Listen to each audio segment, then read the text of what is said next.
Britain. 33 million vehicles, 250,000 miles of tarmac. Lights and sirens are no longer enough. The biker cops and paramedics are taking to two wheels to beat the most congested roads in Europe. They are a surefire way of getting vital help where it's most needed, fast. 100 mile an hour exactly. Oh no. I'm here to help you, mate. Well, asking you for help or something. The bike squads of Essex Police and West Midlands Ambulance Service race to protect the public and save lives. Coming up on Emergency Bikers, a major crash involving a motorcycle. A 16-year-old collapses in a supermarket. He just went down. And cops crack down on dangerous drivers. Early afternoon, Birmingham, and there's a 999. A man is unconscious. On call, Mark Hayes. We've got a man on a towpath. Query what's going on, query whether it's an overdose.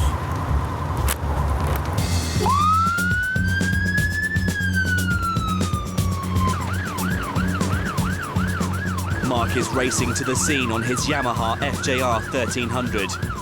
Top speed 145.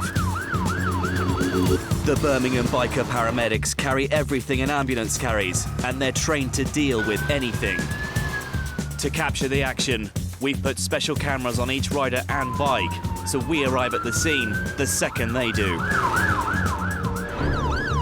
There are 100 miles of canals in the city, more than in Venice. Mark's not entirely sure which towpath the man is on. All he knows is that it's near City Hospital, 3 miles away. 4 minutes later, he stops to check at a bridge.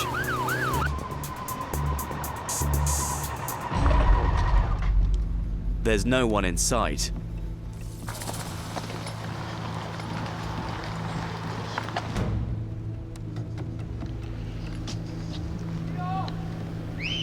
But some people further down the towpath are desperately trying to get Mark's attention.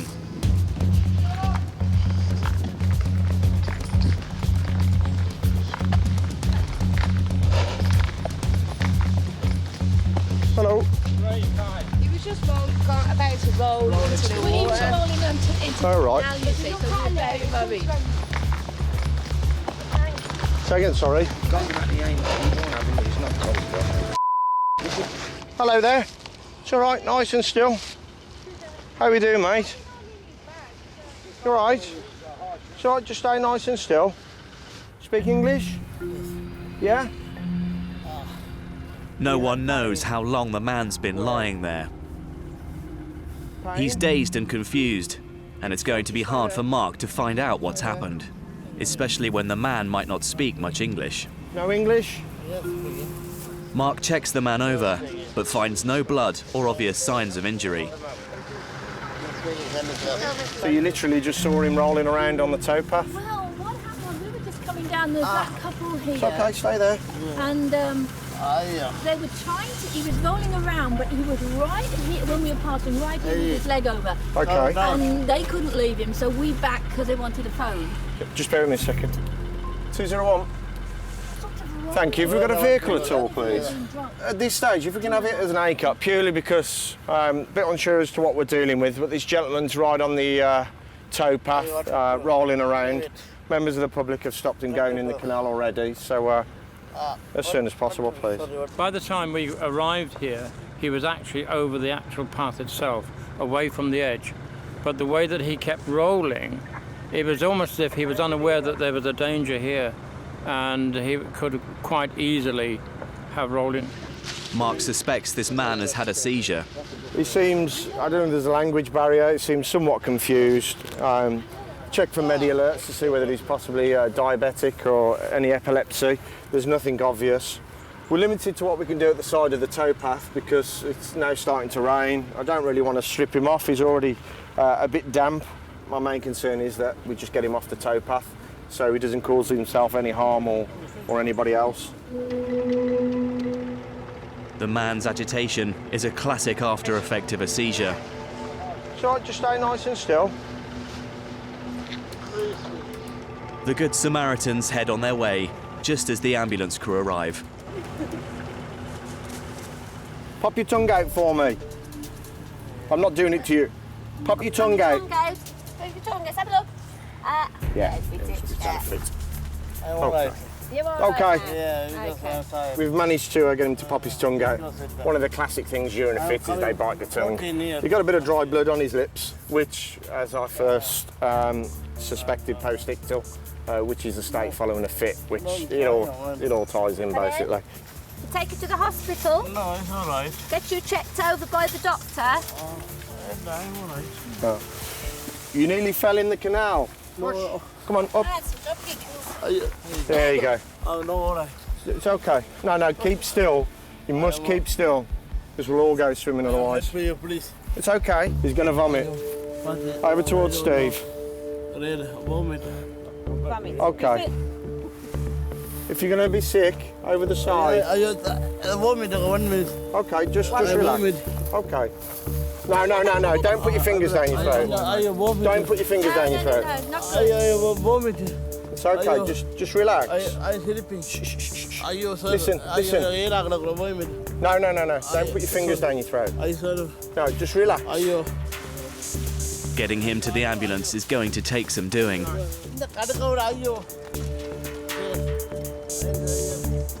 Keep still. You all right? Do you want to swap over? If we can, that'd be great. 1, 2, 3, lift.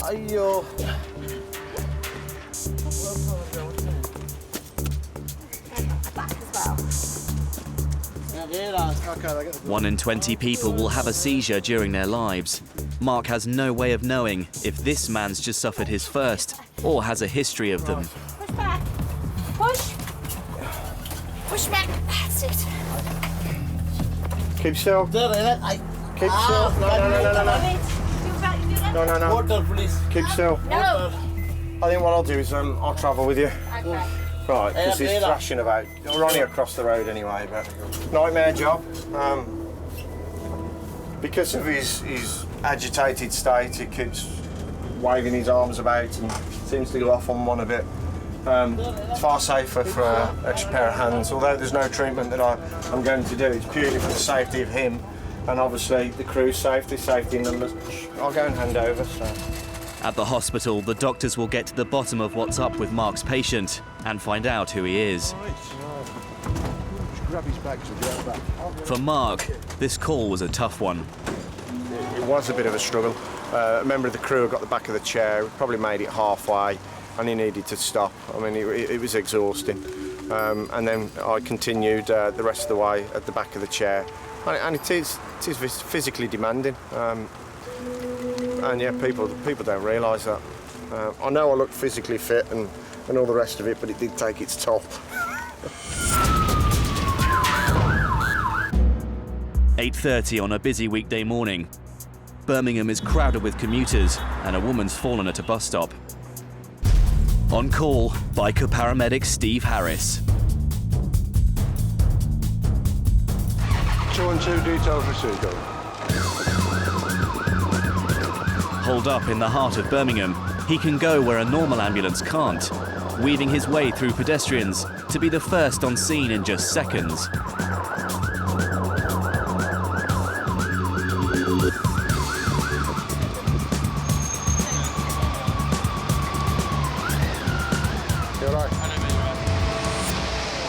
Just slipped over, tripped her head. I think she's got a lump on the front of her head, but her nose is bleeding as well. Okay. Said that her legs hurt, but I don't know if that's just before. Ooh. Hello. Hello. All right. All right. First thing, I'm Steve. Hello, Steve. How are you? Christine was running for the bus when she caught her heel in the pavement. As she fell, she hit her head on the bus stop. Let me just have a quick feel. You tell me if any of this hurts. Steve's worried about possible damage to her neck and spine. No pains along that there. Any pins and needles or tingling? The one you're lying on. Big deep breath for me. Hand out. Does that cause you any problems across the chest? No? I've seen you move this arm. Move this leg for me. Okay. Right, what we're going to do, get you a bit more comfortable. All right, so if we just roll it, please. Oh.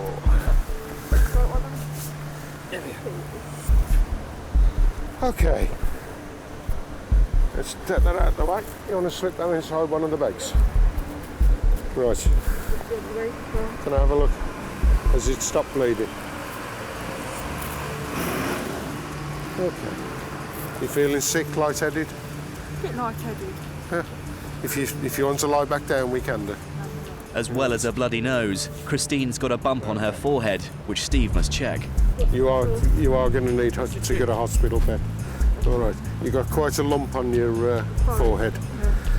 So we need to get an ambulance and we'll get that. Pop your finger in there. Apart from what's happened to you today, are you normally fit and well? I am normally fit and well, but I had an accident on the bus just on the 13th of October and I bruised all on my thigh. Right, got you. So this is number 2. The pavement there, it's where I caught my heel in there and I just just went flying. Yeah. So this is number 2. Yeah. Yeah. You don't have to prove that it's always in 3s, you know.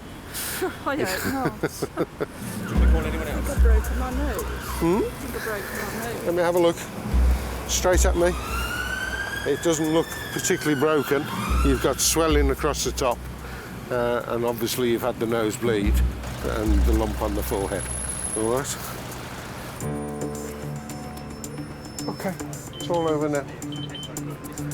These things happen, don't they? There's no confusion. She remembers everything that happened. However, she is becoming quite emotional about it, and you know, it's obviously upsetting for her. Christine's injuries seem minor, but Steve wants her checked over at the hospital to be on the safe side. Problem with falling like that and hitting the head, worst case scenario, you could have a fractured skull. All the best, Christine. All right. A nosebleed can be significant. You can lose up to 1 litre of blood a minute. And what you have to remember is the blood that you see is not the only blood loss. Whatever's coming out the front of the nose, you may also be bleeding at the back of the nose. Fatalities through nosebleed are very, very rare, but the blood loss itself can be significant.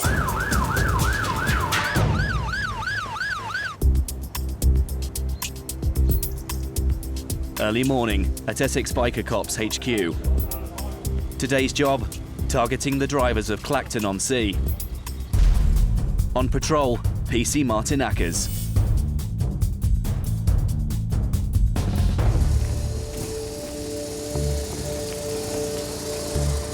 On his BMW R1200 RT, top speed 140, it's a quick 35-mile spin to Clacton on the Sunshine Coast.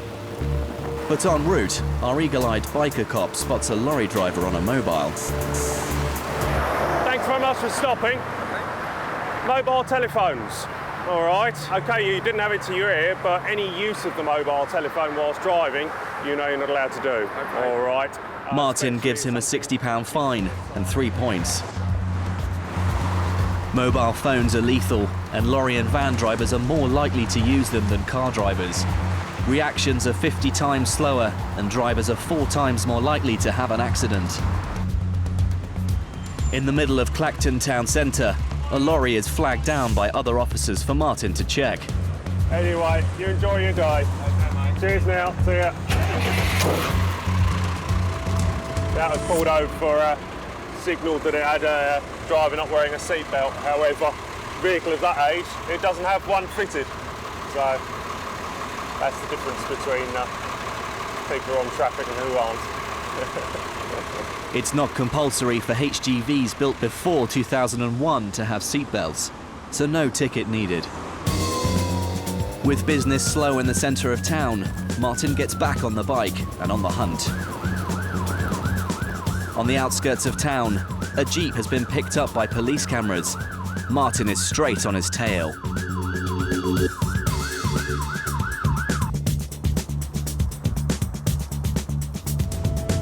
Hello there, I'd like to come and join us on the pavement for a second. Is the motor vehicle your own, sir? Yes, it is. How long have you had that one for, very roughly? Very roughly. I can't think now. Year, 2 years, Oh, months, no. Weeks? Year and a bit, something like Year and a bit. Right, okay. Yeah. What insurance are you on the vehicle? A trader's insurance. A trader's? I've got a copy with me. Yeah, if you've got that, can I have a look? Come up on the Yeah, computer. yeah, it does. Yep. Still carry a copy. Right. Because I know sometimes they don't come up on the... Yeah, which it hasn't. That's a copy. So how much do you pay for this one a year then? It's about £370-something on me and the Not wife. bad, is it? Just takes down some details, do a very quick check, and then we'll get you on your way. We'll just get some paperwork, 2 seconds. I'll just give them a very quick call, make sure it's all in order. Certainly. All right, because obviously we do sometimes get, not saying that you are, Yeah, that is a photocopy as well. but people do obviously get their certificates through and then cancel the policies just to No, make that's sure. fine. I'm sure you will be. Only 2 days ago anyway, the instalment, so... As usual, get put in a waiting queue, so I have to wait like everyone else. Don't get any privileges. No problem. Because I drive on a trader's insurance, I buy and sell the odd car as well. This vehicle I use for my work. I'm an auto-electrician. I should have notified really the insurance company this is a regular vehicle that I use. Obviously I'm legally covered, but it helps. So I was stopped because it wasn't on a database. So it came up as uninsured. But I always carry a copy of the policy, just in case. It's well worth getting that put on your insurance company. It saves you the hassle of being pulled over, especially if you're on a rush job. Obviously, Yeah. I'm a little bit late, but... Well, there you go. Only 10 minutes. Classic example. All right then. Okay, watch out you go. Thank you. Ta-ra now. See you, matey. Martin sets this man on his way and heads to a quiet side road to park up and watch passing motorists.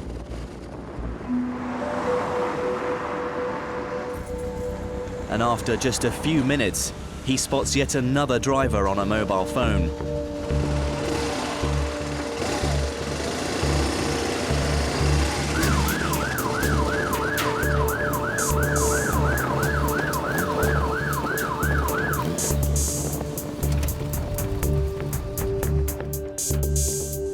Hello. You all right? Yeah, I know. Little bit obvious, really, wasn't it? Yeah. Right, just stand on the pavement in case somebody comes a bit close. Okay, mobile phones. All right. Ain't going to preach to you about it. Yeah, All right, simply going to say you're going to be reported using the phone whilst driving this vehicle along. I think it's Jaywick Lane, isn't it? Now, was your phone call to the emergency services? No. No. Incoming call or an outgoing one? Outgoing call. Was it? Yeah. All right. Okay. Have you got your licence on yourself today? No, I ain't. Haven't you got any means of ID? Something, I don't know, along the lines of bank card Believe or it or something? not, I was looking for my wallet just a minute ago, and I've looked up and down. But you can check me out. No, fair enough. I can't believe I've got a totally clean licence as well. Right, okay. Yeah, it holds 3 points, I'm afraid, as you're probably well aware of, Damn. and a 60-pounder within 28 days. Yeah, I'm afraid. Car belonged to yourself, My missus. and your missus, 60-pounder within 28 days. All right. Yeah, one of them days, eh? It happens, I'm afraid, happens too often for us. All right, just try and stay off the Pushing up the phone. revenue, aren't they? Yeah. The Treasury needs it. Sounds like it at the moment, doesn't it? All right then, matey, watch how you go. All right. But a bit of a bummer, isn't it? It happens. That's life. Despite the dangers, the number of drivers using mobile phones increases every year. I'm hearing the same excuses again and again and again. It's just frustrating, I think, really, is the word, frustration. The message, I don't know why, the message cannot get across to some people. Don't use the phone whilst driving. They will not learn. Perhaps they think they can get away with it. But one day you're going to get caught, aren't you? If not by us, then caught out in a road situation, yeah.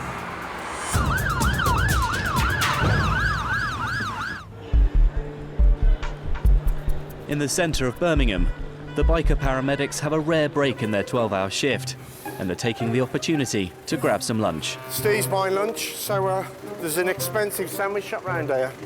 It's very expensive. And as he's got no mortgage, he's offered to buy lunch, which done decent. I don't remember offering. I would suggest that the diet for a lot of the emergency services is quite poor with shift work. So you grab what you can when you can. Oh, that looks gorgeous. Oh, these amazing sandwiches and cakes. Sandwiches are great. They're lovely, aren't they? It takes a lot of hard work to get figures like this, you know, and we've got to keep it up after so many years of working hard. If I have one of each, do I get a discount? No, that's fair enough then. I'll have the chocolate, please. I'll buy you a pudding. Oh, thank you. Thanks, Dad. Thank you very much. Thank you. See you, bye. Bye-bye. Hello. Right, there's not much left, I'm afraid. He's had it all.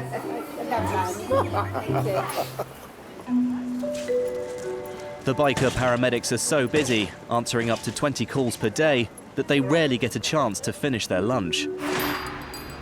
And today is no exception. A 999 call is coming in. A teenager is having a seizure. He's collapsed in the aisle of a supermarket 2 miles away.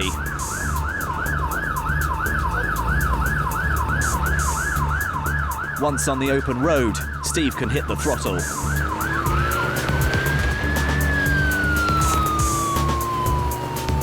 The 2-mile journey takes him just 3 minutes.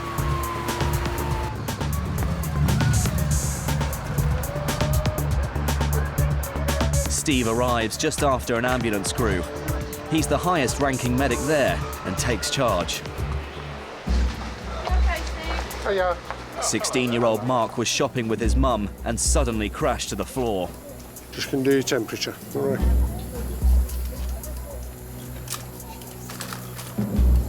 Sats 99, heart rate 74, temperature 36.8. Steve's first concern is to find out Mark's history, to try to work out the cause of the seizure. Last fit was about 5 weeks ago, but he does have regular fits, and when he tends to have one fit, he can sometimes have 3 fits in a row. Okay. This time he's only had one. You've just had the one up to now? Up to now, yeah. Me complained of pain, Yep. and then it just went down, Yeah. and it sort of blanked out. So what you saw earlier, that's nothing different about this particular time? He can be walking 1 minute and talking, then Mark has a history of multiple seizures, so Steve's keen to get him into an ambulance where they can give him drugs to control any more fits. How you doing, mate? All right. You hurt yourself? What? No? No pains? Nothing different? Okay. It will also give Steve a chance to run some more tests. What we're going to do, Mark, we're going to get our bed in, pop you on the bed, and we can get you off the floor, pop you in the ambulance, and it's locked, it's away, it's private, there's nobody looking at you, and then we can do some tests and that, all right, and see how you feel. Does he have convulsions? no, it just completely It's like an blank. absence. Yes, Yeah. similar to going into coma, there's no response or nothing. Yeah. And how long does that last normally? Sometimes it's been like 5 minutes, but the one now today was just a couple of seconds. Okay. It was the quickest one. All right. Okay, can we try sitting up there? Nice and gentle.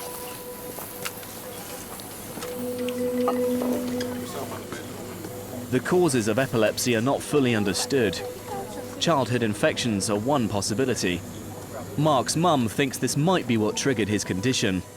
I mean, when he was about 3 months, he had whoop cough, so we just wonder if that's brought these on now. It's very disturbing because when he has them, it's like he's in a coma, there's no response from him. You know, so we're very worried every time he has it. We just want things right. I'm the only paramedic on scene, so in view of this, I'm going to travel with this patient to the local hospital, and then should anything occur en route, then I can deal with it and treat it on the way. Do you suffer with anything else? Any other problems? Epilepsy is notoriously difficult to control.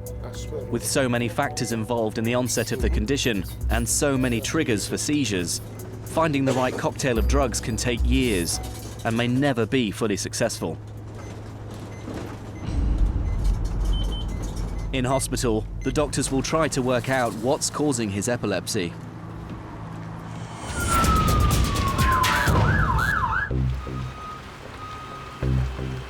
It's 8 o'clock on a rainy Monday morning in Birmingham. Steve's tucking into his breakfast, but he's about to have yet another meal interrupted. 212 details received, thank you. Just had reports of an RTC supposedly between a car and a motorcycle on the Aston Expressway, one of our main routes in and out of the city. The weather is atrocious, it really is. There's heavy rain, it's strong winds, visibility is not very good, it's not pleasant at the moment.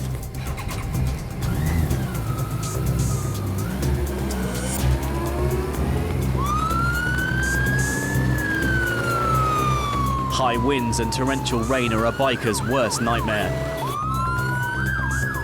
Steve makes his way as fast as he dares. He reaches the incident in 3 minutes.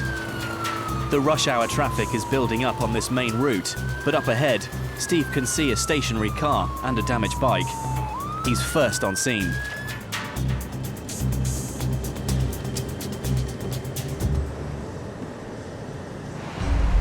A car has piled into the back of a motorcycle, launching the rider up into the air. But on this occasion, the bikers had a very lucky escape. I just started to really slow down. The next thing I knew, I'm staring up in the sky. I didn't even know what had happened. I just felt this huge bang, and that was the end of it. I'm lucky that I'm standing up and talking to you. I quite agree. She's given me a right bang. The expressway was running slow, and I've started to brake up because there was a car in front of me braking. And the next thing I knew, I'd been hit, and I was on my back. That's all I can remember. The bike's pretty smashed. I suppose really I'm lucky to be in the position I am. The bike is totally wrecked.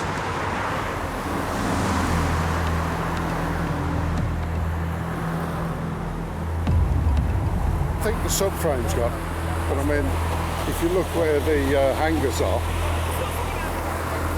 he's very lucky, isn't he? He's built to bounce like us. Lucky man. Oh, it's very lucky. Okay. Yeah. Regarding the weather, I have to say the only reason that I'm on a bike today is because I have to be. This is what I do, this is my job. There's no way that I would voluntarily choose to come out on a bike. But obviously some people, this guy, he's on his way to work. This is his transport to get to work and back. It's always quite sad to see a fellow biker having problems, being involved in an accident. This guy's very lucky. He's come out with a few bumps and bruises and a twinge. It could have been so much worse. I know this is a generalisation, but car drivers tend to ignore bikes to a certain extent. They're sat in their nice comfy seat, they're in the warm, the radio's going. They have no real appreciation of the problems two-wheelers have, and that's whether it be a bicycle or a motorcycle. Motorcyclists are 40 times more likely to be killed on the roads than car drivers. This incident could have turned out very differently.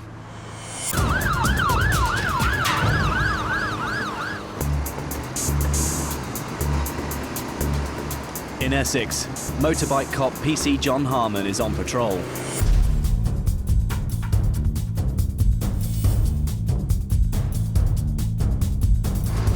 John's covering the busy roads around the Lakeside shopping centre. His watchful eyes on the lookout for lawbreakers.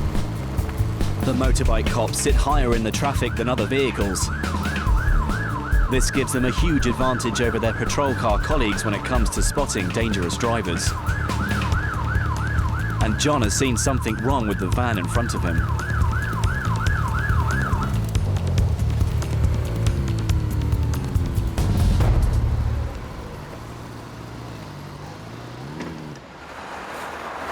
Good afternoon. Thank you for stopping. The only reason I want to talk to you is just about your windscreen. What happened? Something from the outside, it was on the motorway. Okay, and when was that? This week. Earlier week, booked in next week. Okay, so really no major arrangements to get repaired. It's first call windscreen sitting. Do you have your driving licence with you today, please? Anything on you? Any works ID? Is that? No. Nothing at all? No. Okay, is it? Business card? Yeah, if they've got your details on there. Well, this gentleman here, you can see we just stopped. He's got quite a nasty crack on the near side of his windscreen there, like a spidery web effect, and he's starting to go across the screen as well. That's a concern because firstly it's in the swept area of the windscreen, which is where you can't have any cracks. And secondly, bear in mind the weather at the moment. This morning it was quite frosty. Today it's warmed up again. The constant change between being hot and cold could cause those cracks to expand, and it could go right across his view. Cracked and smashed windscreens are often ignored by drivers, but cracks in the main part of the windscreen are illegal and need to be fixed. If the crack is right in the driver's eye line, the police will take your car off the road. What we're going to do is issue him with what we call a vehicle defect form. That gives him 14 days in which to effect and repair. Provided he does that, and to be fair to the gentleman, he's already said that he's arranged for it to be replaced next week. As long as he does that within the 2 weeks we give him, then that's the end of the matter. There you go. This man's not going to be getting a fine, and he does find some common ground with PC Harmon. I'm a biker anyway, so... Good man. Did you ride in today? I don't blame you, nor did I. I've got a Harley and only use it in the summer. Too much chrome to clean. I don't need cold weather. It's strange that we share the same surname as well. Oh, you're a Harmon and all? I am. Oh, there's not many of us. Well, we've both met another one today, haven't we? Harriet. That's Harmon. right, true. And there was a Harmon MP, it was a Harmon Lord Mayor of London not long ago, about 10, 12 years ago. If I could just have a signature there, please. Thank you. It's nice to meet you. Take care. Cheers. Bye-bye.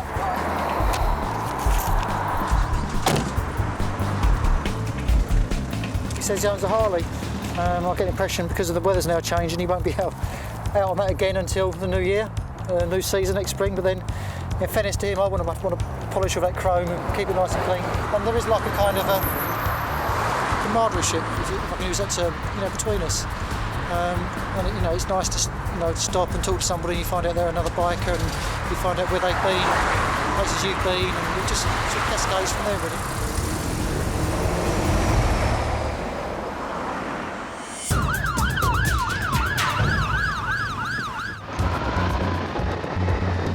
Birmingham. It's 6:30 in the evening when a call comes in. Paramedic Steve is on his way. A man's been spotted slumped in a bus shelter on Broad Street, one of the busiest routes through the city centre.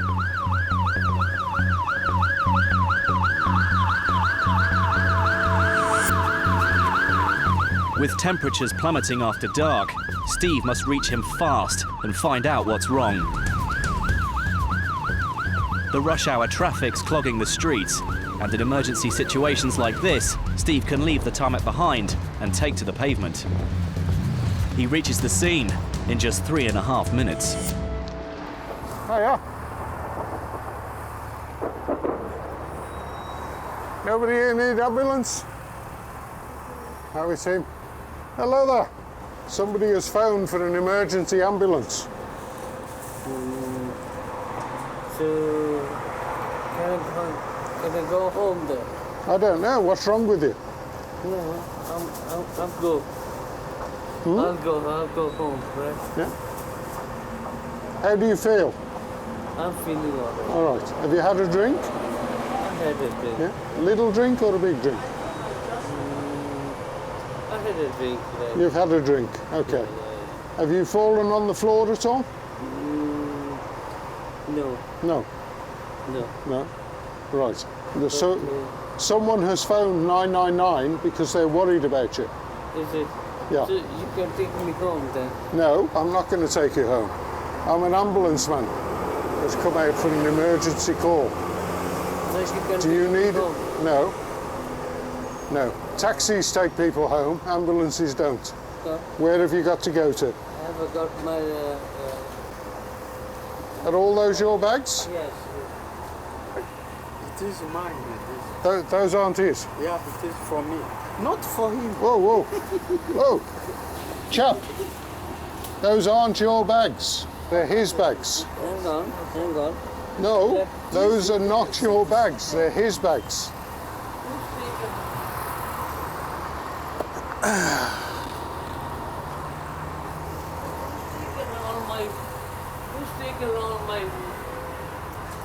Who's taken all my wife? Eh? Who's taken all my vigor? I don't know. Where are all my things gone? There are no things here, so I don't know. Where are all the If you hadn't have had such a big drink, then you'd know what was happening. And they're taken off. They're taken there, yeah? I don't know. I can't answer that. 212, I'm with this patient. He doesn't need hospital treatment. He's intoxicated. However, he's not really safe to be left. Could I ask police to attend over? But the man still thinks he can make it home on his own. I can go on the bus. Yeah, but you're not very steady, are you? What if you fall over? You take me. I've explained on 3-4 occasions. How am I going to take What you? is the police for? I don't know what the police is for. Where's the police? Yeah. Where? Why you? I am not police. Oh. I am not police. Oh, who are you then? Ambulance. Is it? Yes. Oh, okay. Take me home, please. No, I'm not taking you home. I can't take you home. I have a motorbike. You're right. The first responder to Steve's call for help is a street steward. Passers-by have noticed him in the bus shelter. He's very unsteady. He admits to it. Take me home, please. Yeah, I've explained that I can't take you home. There's no reason for him to go to hospital. Right, okay. He's got his wife at home waiting for him, and he said he'll pay for a taxi. Right, but I've got no way of getting a taxi here. No problem, I'll sort that out. Yeah, I mean he's fairly okay on his feet, but I was unhappy about putting him on a bus. You know, Yeah. and he's got the money to pay, so. Yeah. Okay, I'll leave this get a with you. taxi for him. Hello, could I order a taxi, please? My name's Anita. I'm one of the street wardens on Broad Street. How long would it be? Oh, excellent. Thank you. 5 minutes. Cheers. Thank you very much. Problem. All the best to you. Thank you. Okay. This is not what the ambulance service is here for. This isn't part of our role. This isn't part of our job. It's not what we're here for. And it's just one more 999 call that's where the ambulance service wasn't required.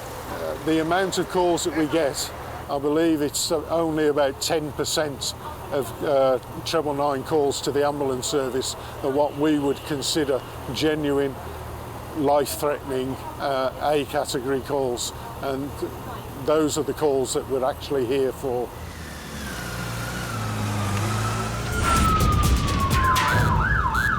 It's a busy Saturday afternoon. The streets of Birmingham are crowded with shoppers. A call's coming in. Mark is needed at one of the largest stores on the edge of the city centre. It's a job at the car park at Tesco's at 5 Ways. Just a bit unsure as to what's going on at the moment.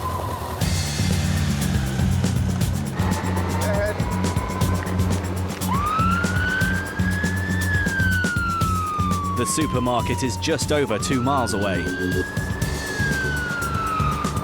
Mark covers the distance in 3 minutes. The car park is a multi-storey, and Mark's been told the incident is on the 2nd floor. A lady who was waiting in the car for her daughter has had a panic attack, and she's asthmatic. A potentially lethal combination. What's your first name, my love? Miranda. Miranda. OK, my name's Mark. We're going to make sure you're OK. All right. I am really. You seem a bit short of breath to me. So, is it purely from what's gone on in the car? Because I panicked. Right, OK. The windows are locked and I couldn't get any air. Yeah, right, OK. Let's pop this on your finger. We're going to have a little listen to your chest. And I think, by the sounds of it, we're going to be giving you a nebuliser as well. Because you sound a bit... I don't need it. I think you do. Oh, right, OK. You're going to be stubborn then, huh? I'm always stubborn. You're always stubborn. Show me a woman that isn't. I know. How long was you a nurse for? Only 50 years. Only 50? Part-time then? That made me 25. Well, your oxygen saturation's a bit on the low side at the moment, yeah? Normal blood oxygen levels should be 98 or 99%. Miranda's is down to 83. Anything below 85 is a serious problem. Right, gonna have a little listen to your chest, all right? So apart from asthma, do you suffer with anything else? I have blood pressure. Okay. But that's controlled. Okay. Take some deep breaths for me, please. In and out. Mark checks for any rasping or crackling in Miranda's lungs. Okay. Lean forward. 1 in 12 adults in the UK suffer from asthma. There's no cure, but symptoms can be controlled by inhaling drugs that ease breathing. Okay, you need a nebulizer. All right. You're wheezing away there. How young are you? Only 75. Only 75. That's all. That's all, no. Right, what we're going to do, we're going to start you on the nebulizer. We will be putting you on the back of the ambulance while we continue the treatment. We'll see how you respond to the nebulizer. No. What we're going to do is continue with the treatment. We're going to continue with the treatment on the ambulance. We'll see how you respond to the nebulizer, and we'll take it from there. Believe me. All right. All right after that. I know. If Mark's not going to take any excuses, her daughter's definitely not. Excuse me. Give her the nebulizer. Yeah, she's having it, don't worry. I'll be okay. Let's pop this on you. Watch your glasses. That's the glass. Okay. There we go. Okay. Can I just pop that down there? I don't want you to talk. I just want you to keep taking that in. All right. How's that breathing feeling now? Yeah. You know, if we fix you, we charge you double. Is that all right? That's okay. That's okay? As long as I live. Yeah. I think you'll live today. Okay. You just sit tight then. This is not saying you're going to hospital, but we're going to pop you onto that bed, wheel you down to the ambulance. We're going to do some more checks and give chance for this nebulizer to work. All right? Okay. I'm very proud of you guys. Oh, well, we do our best, my love. We do our best. My 50 years of labour has not gone in vain. Yeah, no. She's going to go on the bed. She's going to go on the bed. I can walk, yeah. You go on the bed. You look taller in the car. Nice and steady. That's it. I'll see you down at the ambulance, Miranda, all right? It's all smiles now, but it's been a worrying episode for Miranda's daughter. I came to the supermarket and she told me to please lock the doors so she's safe inside. But when I went inside, I don't know if she couldn't breathe properly or she was too warm, but she couldn't open the car door. She panicked. So she was beeping the horn and banging on the window. So someone must have called the ambulance and they called me on the loudspeaker. So she's a lot better now. Good sense of humour, but I wish she'd do what they say. And it's a first for Mark. I've never been out to anybody that's been locked in a vehicle before. Obviously, she would have been able to open the door. I think it's the fact that it's not her car, she wasn't familiar with it, and she's just panicked. Obviously, it's not advisable to lock anybody in the car, or if you're going to do so purely for security reasons, I think they need to be aware of how to open the door. But all's well that ends well. She's recovered, so yeah, turned out a good job. Do you want to grab a wing? Yes. Come on then. Miranda decided not to go to hospital, All right. but had a gallant escort to take her back to her daughter's car. You sure you're all right? I'm fine. Jolly good. Christine had broken her nose, and when she hit her head, she also broke 2 of her teeth, which have had to be removed. Mark spent the day in hospital having various tests done, and has since made several visits to epilepsy clinics. But doctors have yet to find any cause for his seizures. And Miranda made a full recovery and no longer stays locked in the car while her daughter's shopping.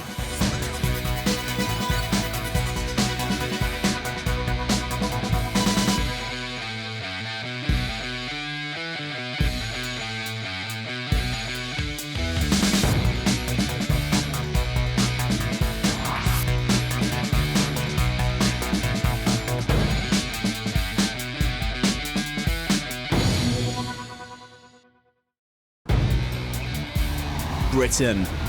33 million vehicles, 250,000 miles of tarmac. Lights and sirens are no longer enough. The biker cops and paramedics are taking to 2 wheels to beat the most congested roads in Europe. They're a surefire way of getting vital help where it's most needed, fast. Where are we going? We're going to hospital. Is this the driver? Any pain in the centre of your neck? Keep still. The bike squads of Essex Police and West Midlands Ambulance Service race to protect the public and save lives. Coming up on Emergency Bikers, A serious injury on a bus. Oh, you haven't got to be upset. You're going to be okay. All right. Oh, please.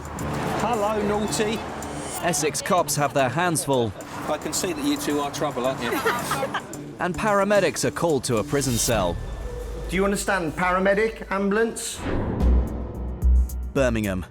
It's a brisk November day, and paramedic Mark is feeling the cold. It's absolutely bitter. Probably one of the coldest shifts since last winter. And we just parked up, waiting for the next job, trying to get a bit of heat off the engine. But fellow paramedic Steve knows just how to warm him up. Oh, cookies as well. Don't get spilling any on my bike, will you? This is like when somebody orders a burger and has a Diet Coke. Mark orders a cookie and has sweetness in his coffee. Oh, yeah. I'm not wiping your lip for you. But Mark only gets a bite of his cookie before a job comes in. Is there one? Yeah, another disturbed cookie break. We're going to the Stratford Road, reports of a female fallen in the street.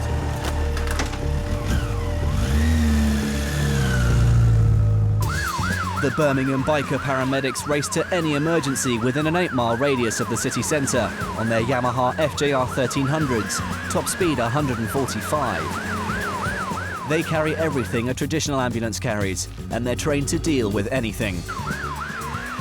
To capture the action, we've put special cameras on each rider and bike, so we arrive at the scene the second they do.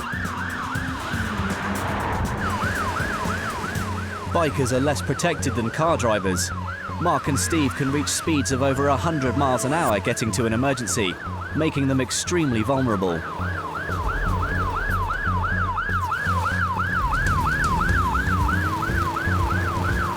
En route, Mark's had an update that the lady has fallen inside a bus.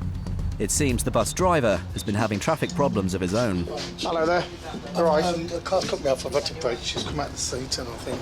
From which? I think she was in the middle seat with she. Right, yeah. Okay. Hello down there. Sandra. Yeah. Okay. Have you got any pain in your neck or your back? Yeah, just in the middle of my back. Right, keep still. No, swelling, you smack that. Yeah. Do you have any pain in here at all? No. None in the centre of your neck at all? No. Okay. Where's the pain in your back? Just down the middle of the back. It's in the centre of your back? The centre of the back. All down the centre of the back. Such severe pain could indicate a broken back. If it is broken, any movement could end in permanent paralysis. Mark has to be extremely careful. I'll tell you what we're going to do. You're in a really awkward position. We need to keep you nice and still. We don't want you moving at all. Because you're complaining of pain right down the centre of your back, yeah, we have to immobilise you. We have to keep you perfectly still. OK, what day is it? Tuesday. Oh, Tuesday! Where's that hurting you? Back. In the centre? Yeah. Right, OK. What we'll do is we'll give you some gas and air, all right, to try and take the edge off your pain. All right. Have you ever had it before? Yeah. You have. You need to hold it yourself. Bite on with your teeth, seal with your lips. Nice deep breaths. Just a second. On a scale of 1 to 10, 10 being the worst pain ever, what score would you give it? 8. 8. OK, we'll see how you go after that one. Is that helping with the pain? Yeah? What score would you give it now? 3. 3. Marvellous. You all right? It's all right. You haven't got to be upset. You're going to be OK. All right. Oh, please. Well, you can't do that at the moment, can you? No? We need to get you checked. Yeah? We don't take chances, do we? We need to make sure that you're OK. Yeah? And the way of doing that is taking you to hospital. Sandra, you need to slow your breathing down because you're starting to panic. Yeah. Take a bit more of that. Hold on. Bite and just relax. Yeah? Do you two want to do us a favour? Just nice and carefully. Do you want to climb over? I don't want you injuring yourselves. Yeah. All right. Thank you very much for stopping and thank you for helping. All right. All right. So Is this swollen? Yeah, you've got a bit of a lump there. You've obviously caught it on the probably the rail on the way down. Yeah. Keep your head still. It is a bit swollen. All right. All right. The ambulance crew has arrived, and Steve's also there as an extra pair of hands.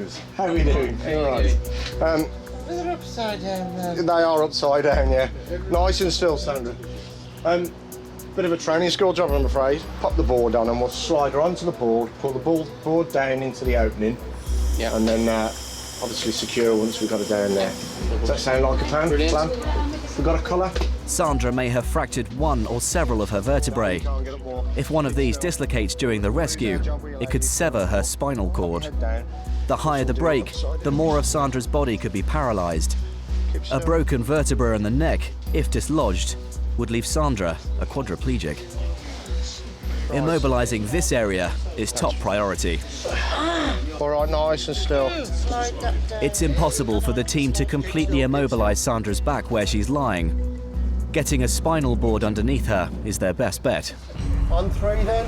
1, 2, 3. Getting the board in is the trickiest part of this procedure. The team have to carefully control any sideways or rotational movement of Sandra's spine.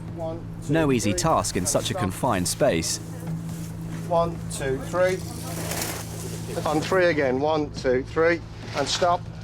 1, 2, 3. Bit more.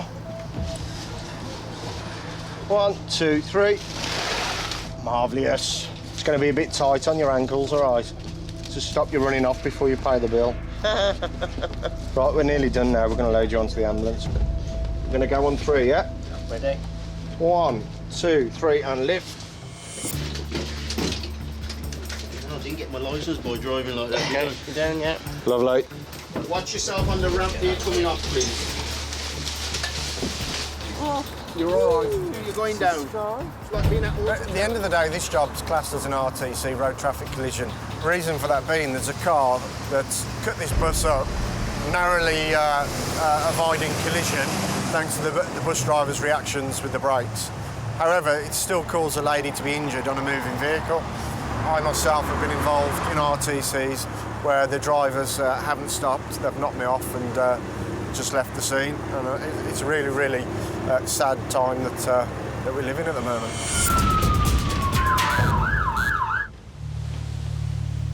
Essex, Biker Cop HQ. Heading out on patrol, PC Mick Wills.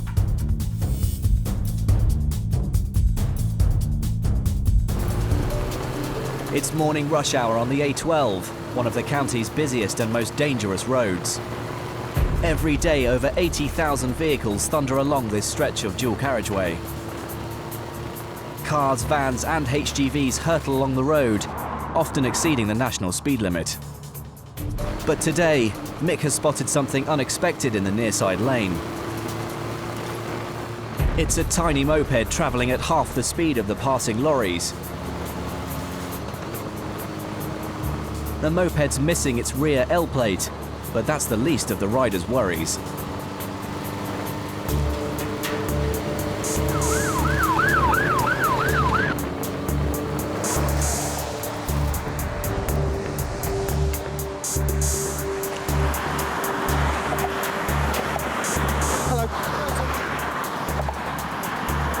I've stopped because you haven't got a rear old plate. I noticed you've got one on the front. Did you know it gone missing? I did. Do you want to put it on the stand? I did have one. I did. Sorry, I did have it falling off. Just jump off your bike a second. Come over here where it's safe. Just come over here where it's safe. Were you aware it had gone? No, I wasn't. Oh, right. I had it yesterday. It was on there. What was it on? Was it on a board or something? Yeah, it was a board. Right. Have you got a visual license then? You got, right. Are you told to? Thank you. Right, that's fine. It's fine with insurance and your licence, but you can get 3 points for that. People need to know that you're a learner. Your clothing is not suitable for motorcycling. Yeah. All right, you need to get yourself something a lot more sturdy than that. You've got gloves and a helmet, fine, but you need to be wearing something like leather. Do you do this journey every day? Yeah. The boy's tiny moped is limited to just 30 miles per hour, and the rest of the traffic is doing 70. This road is 70 miles an hour road. Mick's concerned for the boy's safety. I have to say, you don't see many mopeds on this road for a very good reason, because when a lorry comes past you, I mean, so you're riding right near the near side, they blow you everywhere, don't they? Yeah. If you have a crash with a lorry, there's a good chance it's going to really hurt you. He's doing 56 in a 44-ton truck. He's got to try and avoid you, and there might be a car overtaking him. So he's then got to squeeze between you and the car that's overtaking him. And you're the one that's going to lose every time. Yeah, I know. Yeah. I just want you to know what a chance you're taking, because that... Yeah, I know. I just... It's one of those things that... Yeah, I'm going on a bit, but I want you to really understand what chance you're taking, and see if you can consider an alternative, because we're the ones that have to come along and sort it all out when it goes wrong. It's the fact that it only does 30. There's nobody else on this road doing 30. And all these trucks are going past, doing 2 abreast. I think it's worth getting the bus fare. Yeah, but it's a lot cheaper. Or Malden. You seem like a real decent lad, and we don't want you to be coming along. Yeah. No. It will go wrong. You are taking a huge chance. That's it, really. Despite mixed warnings, for today at least, the rider has no choice but to rejoin the carriageway. Don't forget what I said. Have a think about it. Cheers. Give him a warning for his L plate, but I just worry for him. I don't think he realises the consequences, It's wrong, isn't it? Every year, 21,000 bikers are killed or injured on UK roads. That is an accident waiting to happen, unfortunately. It's havoc that's going to end in him copping it.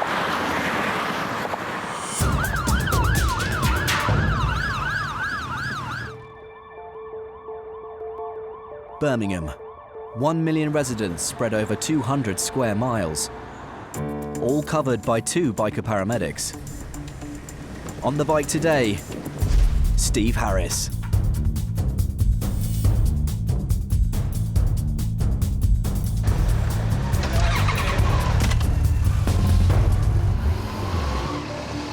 Steve's call this morning is to the Palisades shopping centre in the heart of the city. Unlike a traditional ambulance, he can weave through the crowds on his bike, straight onto the concourse and up to the door of the shop. The journey takes him just over 1 minute. The man's collapsed in a sports shop. Steve's first job is to work out what's wrong with him. Any pain anywhere? Any pain? No? What language? Swansea. Yeah? Right, okay. I'm Steve, paramedic. People are worried about you. You're lying on the floor. Do you remember what happened? No. This happened to you before? No. No? Open your eyes for me. The man's pupils are fixed and constricted. Possible signs of head injury or stroke. Jim, can I have your arm? But Steve needs to establish if it could be something else. What you took, Jim? Have you took anything? No. Nothing at all? That's going to get tight on your arm.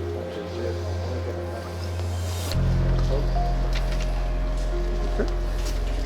You got a bag or tissue, or? And if you got some tissue and that. Jim, what you suffer with? You don't suffer with anything. So what's happening to you today? You're warm. Oh, home. You're going home. So what have you taken, Jim? Nothing. You haven't took anything? No. Open your eyes for me. And again. Do you take tablets or medicines? No, no. Nothing off your doctor? No. You had a drink today? No. No? I don't know what's happening to you. Do you know? What do you mean? Well, why are you lying on the floor in the shop? No. No, mate. You can get up if you want me to. Well, the worry I've got, if you get up, you're going to hurt yourself when you fall back down again. So where you been today, Jim? What do you mean? Exactly what I say. Where have you been? What do you mean? Winton Green. When did you come out? Morning. Okay. So what have you took between coming out of prison and now? Tramadol. Tramadol. Nothing else? No heroin? No? Tramadol is a powerful painkiller. Steve needs to be sure that's all he's taken. What I want to do is give you an injection which might help you. Is that okay? What? Injection? It'll wake you up a bit, help you. Steve wants to give Jim an injection of naloxone. Naloxone temporarily reverses the effects of any opium-related drugs, which include tramadol and heroin.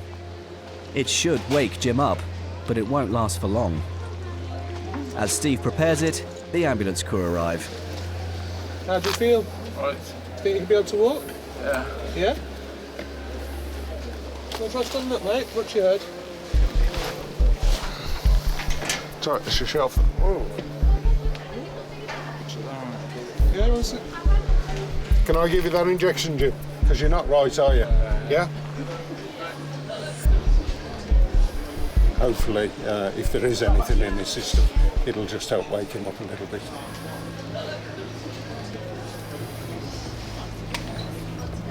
You all right, Jim? Yeah. Can you just pop a little needle in? Okay. Sharp scratch.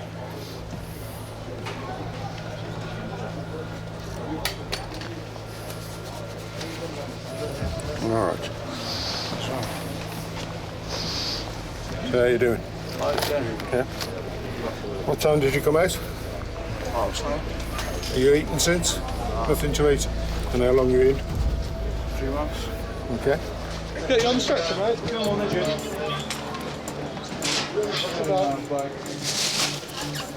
A few cans for the journey.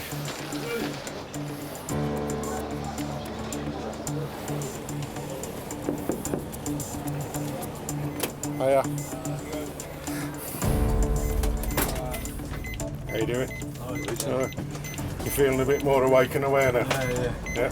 One of the ways that gives us an indication that there may be drugs involved, the pupil becomes very constricted and doesn't really react because it's pinpoint. It doesn't react when you shine a light into it. This gentleman's pupils were like that, which again gave me suspicion that he may have taken something which was affecting the way that he was. You all right to pop you up to the hospital? Have you a little... I'd rather go home. You'd rather go home? Right, yeah. I mean, our concern, obviously, what's happened to you isn't normal, is it? It's not normal for you. I'm right now, I've been sick. Yeah. I'd want to go to hospital, serious. Yeah. I mean, you've got a long train journey in front of you, and if you're taken ill on the way down on the train. I'm right, yes. Yeah.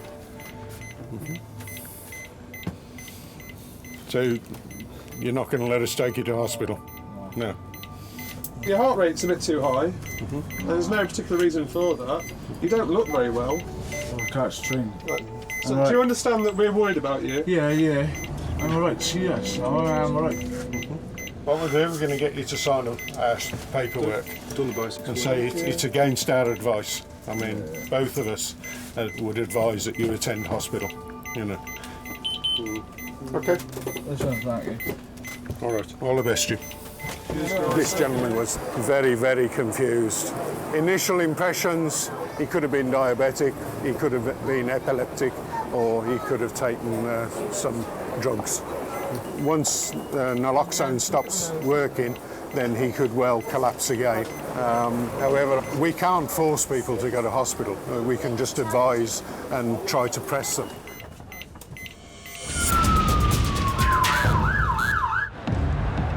Mid-afternoon, Birmingham.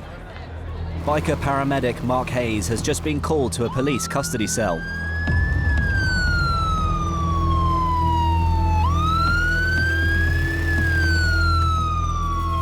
As he races across town, he's no idea what awaits him. The prisoner could be uncooperative or violent. Just over a minute later, he's on scene.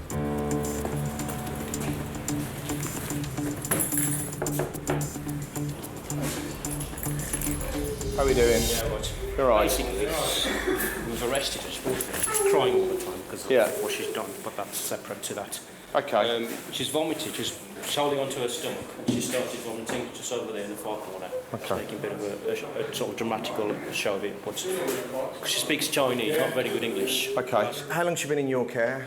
Well, she was arrested at 14. The woman's been arrested by the British Transport Police for travelling without a ticket. Right, we'll have a little look. And what she's vomited? She vomited. Is it just clear? Is it water? Bit of food. Bit of food. Okay. But there's a massive language barrier. Okay, okay. Hello. Hello. I'm a paramedic. I'm here to help. Come and sit up. Need you to sit on here. Yeah? Stand up. No. What's her name? Do we know? I can't do anything with you. Come on, sit up. Sit up. 1, 2, 3. Up, up. Okay. You sit down. Okay. No, look at me. Hold your head up. No, listen. She's resisting, sir. You sit up for me. Sit up. Sit up. Let's have your hand. Let's have your hand. So, I mean, I can't force treatment upon her. Yeah. Ideally, we could do a language line and try and get across to her. And then, if we can get across, we can ask her some questions, find out what's going on, and take it from there. But as it is at the moment, there's very little I can do with her. Interpreters in more than 170 languages are always on standby. Until someone is on the line who can speak the same language as the woman, Mark has to do the best he can. Any English? Understand? I'm here to help you. Yeah? Need to look at you. Need to examine you. Yeah? No. Come on, you're doing that. No. Come on.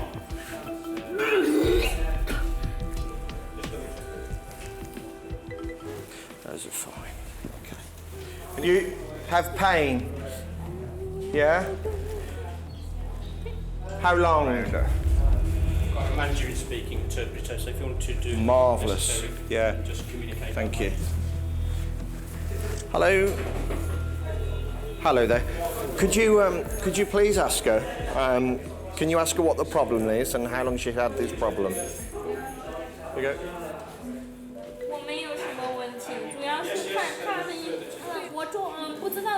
It might not be the easiest way to make a diagnosis, but it's all Mark has to go on at the moment. Thank you. Hello. Hello, what did she say? She doesn't understand what's going on. The question is, does she have any medical conditions? Also, you notice while she's on the phone, she's not vomited once. Hello. The police are concerned that she's got stomach pains and she's vomiting. Can you ask her, is she happy for us to treat her?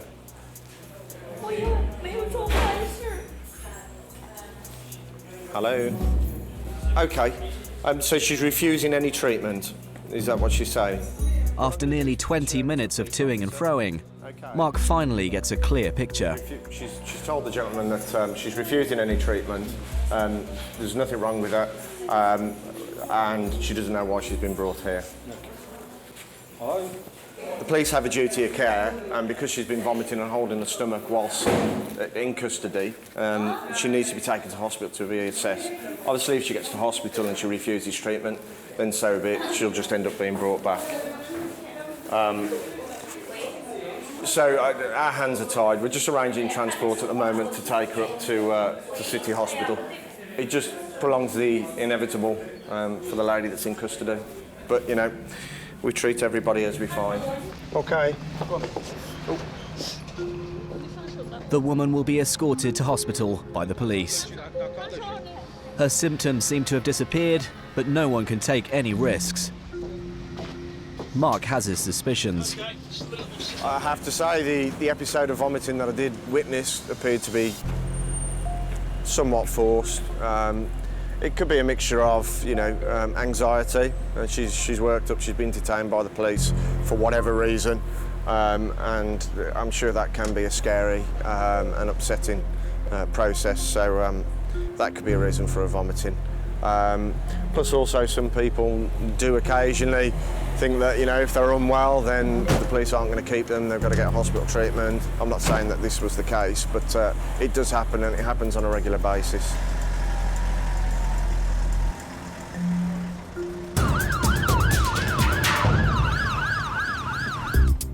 Essex Biker Cops HQ. Another day dedicated to reducing casualties on the county's hectic highways. On average, 15 people will be killed or seriously injured every week. On patrol, PC Martin Ackers.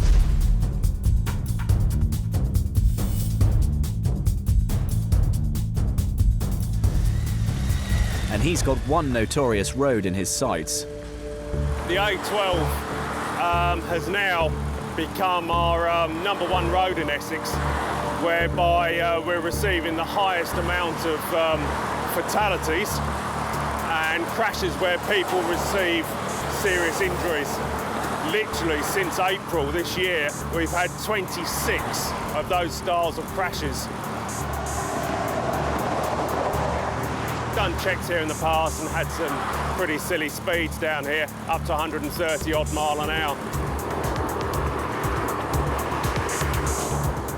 But instead of nicking a speeder, Martin spotted a driver on a mobile phone. He's quickly on the driver's tail, on the biker cop's unmarked BMW K1200S. Smaller and faster than a regular patrol bike, and capable of accelerating from 0 to 100 in just over 6 seconds.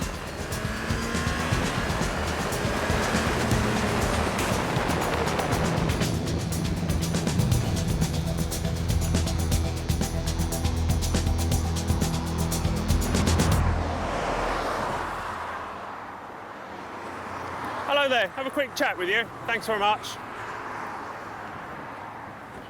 Right, thanks very much for stopping. The reason why I've asked yourself to stop is I can see you driving along, mobile phone in the middle of the steering wheel, so in the middle at the top. Yeah, get this thing connected. Oh, I see, right. I appreciate you've got yourself a Bluetooth device in your ear, but that's not on. You're using a mobile telephone, all right? You don't actually have to be speaking on the phone to be using it, all right? I'm going to say to yourself, you're going to be reported for using that mobile phone whilst driving this vehicle along the road today. If the man had a dashboard-mounted bracket for the phone, there would have been no problem. But as soon as you hold the phone in your hand while driving, that's illegal. Do you have any endorsements on your driving licence at all? You have two, so you've got 6 penalty points. And what are they for? One is mobile phone, one was speaking. Right, so with reference to you having the mobile phone, how old is that one, 2 or the 3-year-old? February 8. So, right, a couple of years ago, 2.5. As a result of you receiving that mobile phone one, is that when you went out and bought a Bluetooth? Yeah. Right, okay. So how long have you had your BlackBerry for? Again, about a year, I suppose. About a year. So you've had enough time to get a suitable holder for it, really, haven't you? Yeah. Right, okay, so I'm afraid it's a fixed penalty notice, because you're either now on 9 points or 6 points, and if you're on 9, you're going to have to be damn careful, aren't you? You've seen how easy it is to get caught. Otherwise, that could be totting up procedures. 12 points, 6 months disqualification. What could that do for you if you actually had your licence taken away for you for 6 months? All sorts of problems. You obviously need your licence to work. Is the motor vehicle your own or a company vehicle? No, it's mine. But when Martin runs checks, there's a surprise. Sorry, can you just confirm the amount of points? Could you do us a history to find out what they're for? Yeah, received. Right, okay, who does the car belong to? It's a lease car. It's a lease car? Yeah. Okay, right, I've done a vehicle check on it. The vehicle's not registered to yourself, and it's not registered at this address. And it's showing that there's no insurance on the vehicle either. It's certainly insured. Okay, well I'll have to do a check. Fair enough. I'll have to do a check through the Motor Insurers Bureau to see if it has a valid policy. It could well be one, okay, and it's perhaps a typing error or something. But the other thing is that you don't have 6 penalty points on your licence, you have 9 penalty points on your licence, and they're all for mobile phones. Sorry? When did the 9th one appear then? I've only got 6. I've just done a check via the DVLA, Police National Computer, and it's saying you've got 9 penalty points on your licence. So I can't issue yourself an endorsable fixed penalty notice because that will put you on to 12 penalty points. What happens now is, as with regards to the mobile phone, that will go to a magistrate's court hearing, okay? But let me just check through the Motor Insurers Bureau. I'll have a look, see if I've got it in there. Yeah, absolutely. Yeah, have a look. Please do. Motor Insurance Bureau have managed to make contact with one of the operators there, and they can find no trace of any insurance record for this vehicle or that person. Right, what have you got? The only thing I've found is on my other car, which is something I can't find the one on this one. Insurance just gives me third party for any car saying that, but that's on my other car that's just recently been purchased. So you've had this car for how long? We've had this car for 2 years. About 2 years. I know it's through Ford Insurance, through the actual people. Right, well what I've done is I've spoken to the Motor Insurance Bureau, and they can find no trace of any insurance on this motor vehicle. All right. Well, whilst I'm speaking to you, they are speaking to the underwriters for Ford Insure. Okay, so we're hoping to find a policy of insurance for Ford Insure. If we do not, you are driving this vehicle whilst uninsured. Hold on. Hello there, Deborah. Marvellous. That's 165. All right then, thank you very much, Deborah. Much appreciated for all your help on that. All right then, see ya, speak soon. I think you can probably see what I'm writing down there. Your policy of insurance, you were the named driver, it was your partner who was insured on it as the policy holder, was cancelled on the 16th of September this year through lack of payment. 3 letters were sent through to the address which they had you registered at, and they've received no reply. As a result of them not receiving any replies from the 3 letters sent through, they have cancelled your policy. You are uninsured today. So I'm reporting you for driving this motor vehicle whilst uninsured, and also the fact that whilst using the phone. What will happen now is that this vehicle will be seized from here. It's being seized here and now. The driver will be taken to a safe place and from there make his own way home. He's been reported. He's going to go to court for this one. The whole matter will go to court. He's already got 9 points on his licence. Mobile phone holds a minimum of 3 points, and insurance holds 6 points. So I think we're looking for a disqualification there for driving for a period of time. Should really be thinking about that, sitting on 9 points. To start off with, when he says on a mobile he's got 6 points, he's had 1 for mobile, 1 for speeding, yeah, okay then, but once I did me a little bit of investigation, find out, well actually no mate, there's no speeding there, it's all 3 lots of mobile phone, it's just no, you're in the book mate, I don't care, you're just causing a problem on our roads and you're not obeying any of the rules really.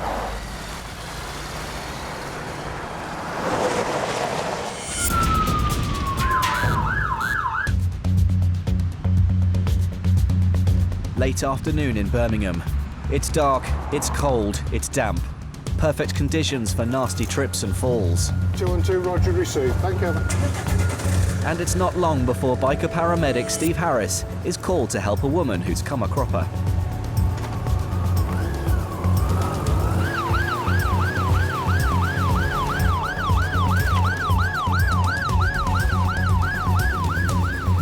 After a dash across town, he's at the woman's side in just under 2 minutes. Hello. I slipped here and went full length. Problem is, I've got osteoarthritis in my hip, and I've done something to my right arm. I don't know if I've broken the bone at the top. It feels like it's broken somewhere here. Okay, is that, you're in much pain with that? It's bearable. Okay. Osteoarthritis affects 1 million people in the UK. It attacks the joints and is one of the most painful types of arthritis. It affects more women than men. Well, I think the first thing we can do, get you off this cold floor, get you off the road, we'll pop you in the ambulance, pop your coat off, and then You can just grab your bag. Okay, thank you, Shamsi. If you just don't do anything yet. Hello. Hello. I don't know what you heard. Osteoarthritis. Steve and the ambulance crew must get her off the cold pavement. Left here. Right, wiggle your fingers. Yeah? Oh, it feels kind of, you know, a bit dead. What I want to do, pop your arm just onto your tummy, and then I want you to just support it. All right. Okay. And we go. 1, 2, 3. Oh. Sit. Ooh. Yeah. Okay, just get your balance. There's no easy way to do that. All right. Yeah. You can. When you're lifting it, that was hurting your hip?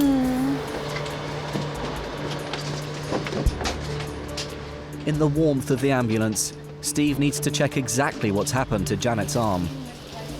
All I want to do is try and slip your jacket off. Oh, God. So Okay, then. just lean forward. We'll take the good arm out first. Let us help you.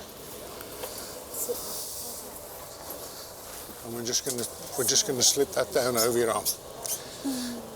What have you got on under this jumper? A red and black satin waspy. Just joking. Sounds lovely. Just a t-shirt. Oh, you've got a t-shirt on. Oh. Sorry. You've just burst my bubble. I'm not hysterical, honestly.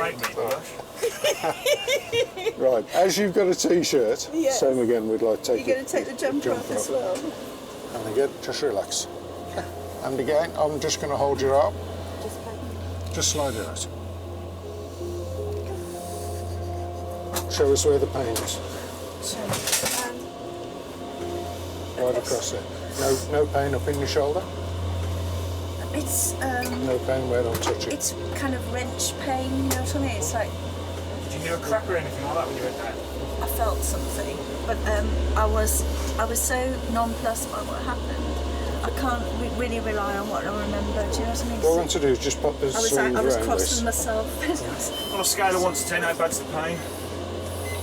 7.5. With her osteoarthritis, Janet's no stranger to pain. But her arm's now causing real discomfort. It's entirely up to you. We can offer you some gas and air, some Entonox, nitrous oxide. Yeah, that might help. Yeah? Because that control. It usually helps. Yeah. What you need to do is you need to hold this in your good arm. Form a good seal around the mouthpiece and suck it like a straw. Okay? It'll take a couple of minutes to work.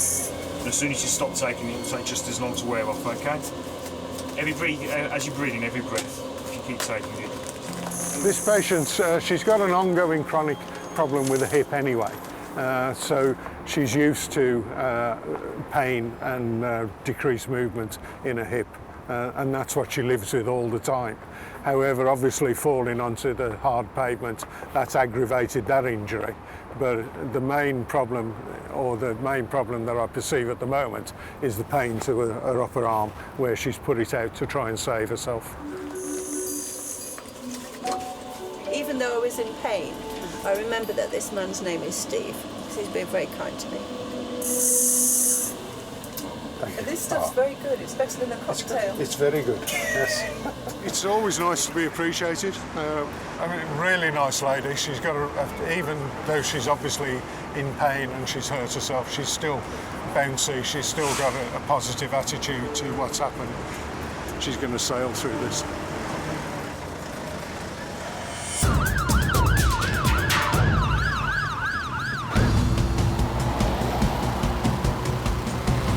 Essex, and the biker cops are out in force for a swoop on the A13, the second deadliest road in the county.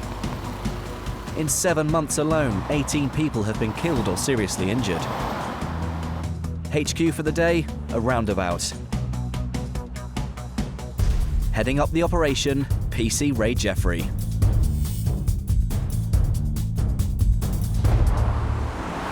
We're having a casualty reduction enforcement day today. You'll note that there's an officer over at the side of the roundabout there who's spotting for us. He'll point out any cars where the drivers or passengers aren't wearing their seatbelts, talking on their mobile phones, any vehicles that we think might be worth a quick check for road safety as well. Perhaps, poor condition, bald tyres, that sort of thing. Not wearing seatbelts is a big problem. Without one, you're twice as likely to be killed in a crash, yet nearly a quarter of motorists still do it. Received, Roger, over and out. But Ray has his own way of dealing with the problem. Hello, naughty. Yeah, have you got a doctor's note? She's so naughty, isn't she? We're here specifically for all the stuff today that we don't get a chance to deal with normally. Have you had a ticket before for not wearing your belt? Okay. It's not points on your licence, it's just a little reminder that you are required to wear it. All you have to do is pay a fine within 28 days. It's not broken, is it? No. Can you just show me it works? Because we get certain smarty pants who go to court 6 months later and say, well, I told him it was broken. That's fine, okay. Have you got your driver's licence with you? Okay. You got one? I've got one, yeah. Not wanted for murder? Just got oh, God, no. I think so, anyway. You on your way to work or shopping? No, we're shopping. IKEA. Are you a Mrs? Miss. A miss? Yeah. And what's your surname, please? Smith. Yeah, right. Yeah, it is. What's your first name? Emma. Tar. I can see that you two are trouble, aren't you? I feel sorry for all the shop holders down there when you get there. It's a vehicle check, please, on a code 1. Emma gets a standard £60 fine. But in some circumstances, drivers can be hit with as much as 500. Was that rude? I didn't hear that one, sorry. She said £15 bargains turned into £300 Oh, no. Oops. There we are, Emma. Just check that I've got all your details correct on there. See if I was listening properly, because I'm a bloke. We don't listen, do we? Well, we would say it, but not to you. Bear in mind what we've said. Yeah. It's all about keeping you safe, really. She's all right. She was on her bestest behaviour. It was just you.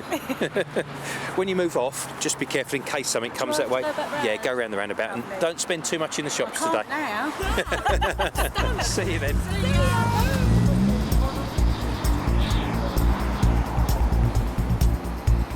If everyone buckled up, 300 lives could be saved a year. You just knew, didn't you? Yeah, they're going to be You just knew, because you look so suspicious, all of you, don't you? The 3 women go. Yeah, so you don't want me to ruin your shopping trip then? No. Valid excuses for going without include medical reasons, driving no more than 50 metres, reversing, or if you just happen to find yourself in a procession organised on behalf of the Queen.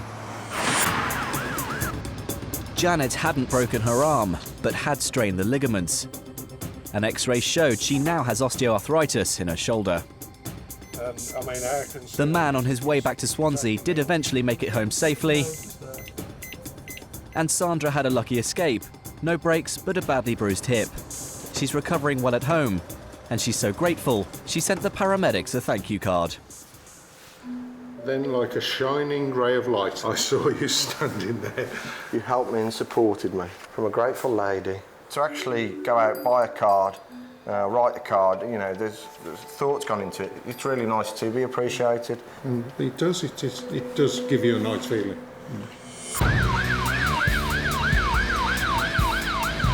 Next time on Emergency Bikers. Hello, Helen. An old lady has a bad fall. Have you hurt yourself? And Mark has his hands full. This white van has slid on its side all the way up to this point where it's come to rest.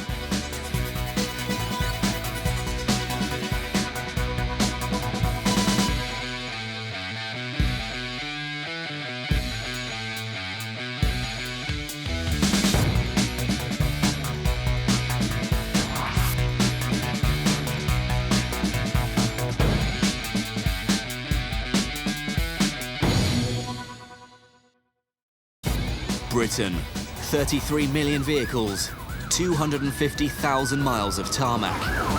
Lights and sirens are no longer enough.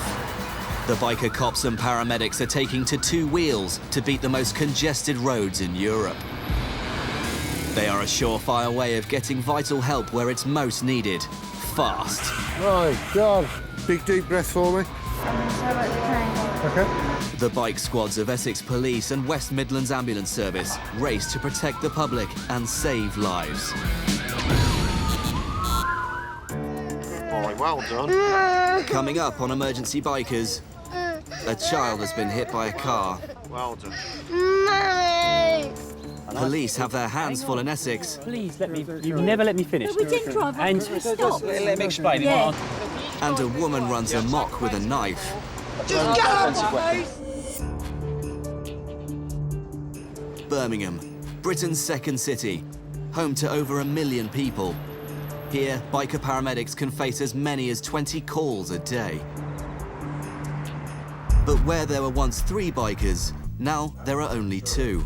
I'm going to do it because you don't know how to do it, eh? I can do it. You sure? Barry Rudge is off sick. Once I've wiped all your Tipex off the screen.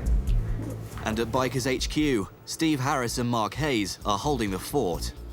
We can deal with anything that the city throws at us. It would just be nice if there was 3 of us and we didn't have to be at work so often. I mean, it's coming up to the busiest time of year. We've got winter pressure, so very shortly we're going to be busier than you know we would be in the summer. We're a couple now. We are a couple, but not in that sense. That physical sense. No. We're a couple of paramedics that work in that happen to work together. Yeah. So does that still mean we're a couple? That dress in leather. For now, Birmingham's favourite paramedic couple will have to brave the city's medical emergencies on their own. On their Yamaha FJR 1300s, with a top speed of 145, they race to any emergencies within an 8-mile radius of the city centre. They carry everything an ambulance carries, and they're trained to deal with anything. Somebody's thumped you. To capture the action, we've put special cameras on each rider and bike, so we arrive at the scene the second they do. In the centre of town, an urgent 999 call is coming in. 212 over. On call, paramedic Steve Harris.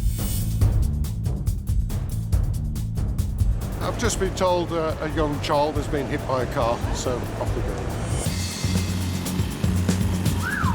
Nearly 2,000 children are killed or seriously injured being hit by cars every year on the UK's roads. How quickly Steve can get to the child could mean the difference between life and death.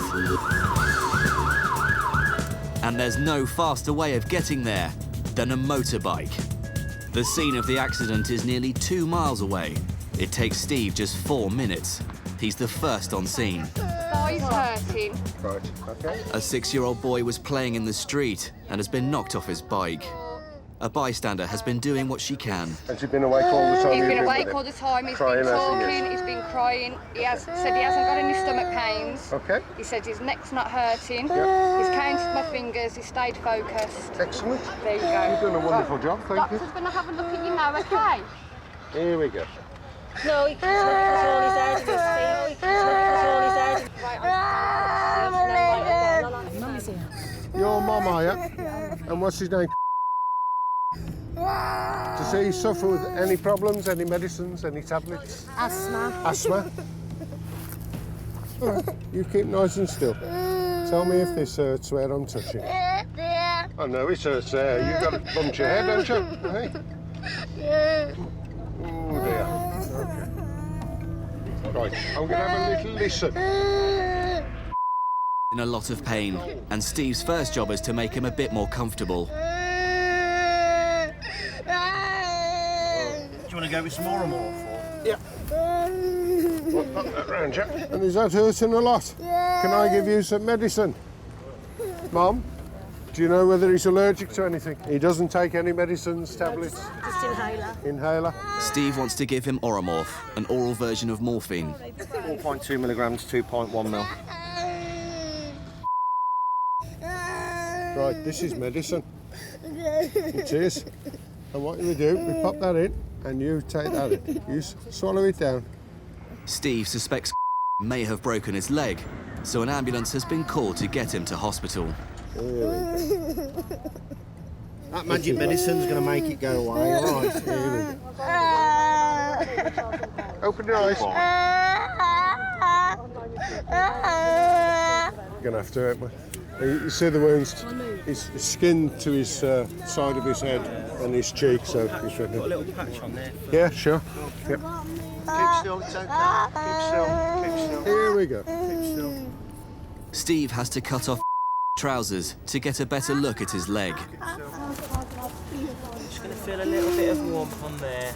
Okay, that's just covering that up for you. Yeah, look, you see that? This one, it goes under your chin like that. It doesn't hurt you. Good boy, well done. Brave. Well done, back. Mummy's here. I'm here. Anywhere without your mum. Well, we got another cruise arrived, so we got another pair of hands. You keep nice and still. Don't worry. Once he's on the stretcher, the team strap in to keep him still. He's obviously hit his head hard on the road, and Steve is concerned about damage to his neck and spine. Just get some blocks off the truck. Really bright. Pop some little straps over your head, okay? Good boy, well done. You okay? You okay? No. because he's been hit by a car, knocked off his cycle and hit the road. His head has obviously hit the road. We have to look after his C-spine, and that's where the collar came in. Trying to assess any young child can be difficult, but if they're in pain and they're crying, it can be extremely difficult. He's going to look after you. Yeah. And this one that looks like Father Christmas, he's been looking after you. Yeah. You coming in, Pet? I've been doing this job a long time now, but even now, any job involving a child can be traumatic. I'm a father, I'm a grandfather now, and I'm well aware that any child I go out to could be one of my own, one of my grandchildren.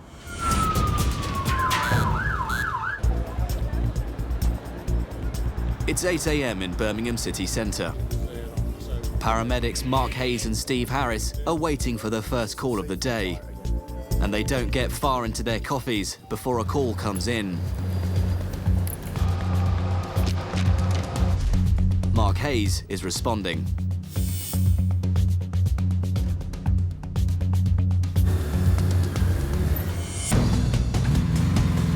It's an RTC, a road traffic collision, and there may be serious injuries. Mark hits the gas.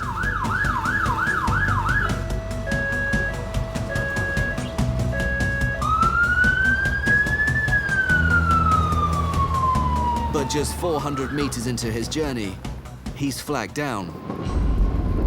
201. Yeah, I've just been flagged down. Somebody fitting in the street. Yes. Yeah, I'm coming now. Watch yourself a second. It's just been seen to fit. Fellow paramedic Steve Harris was following just behind in a response car, and he stopped too. This man needs urgent medical attention. Did he go down with a bang? Yeah, he was just holding his cup and he just fell over. Okay.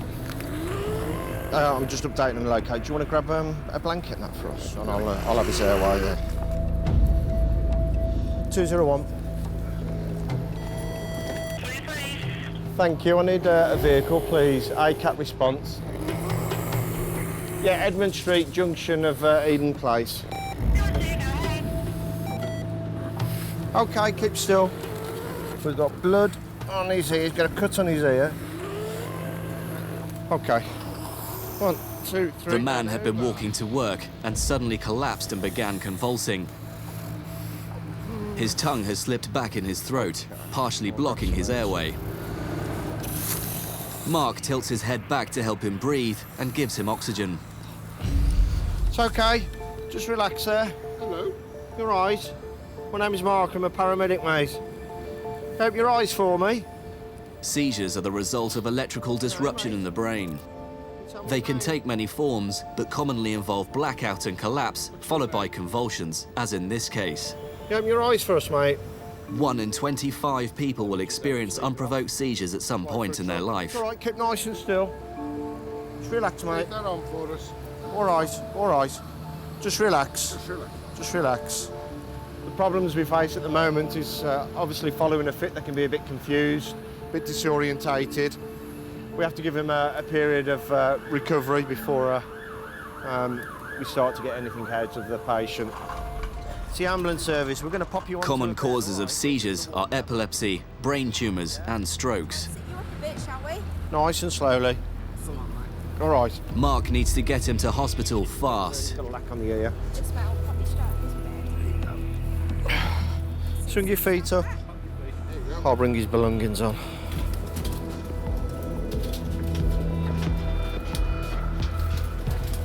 Hello there. How you doing? What's your name? All right.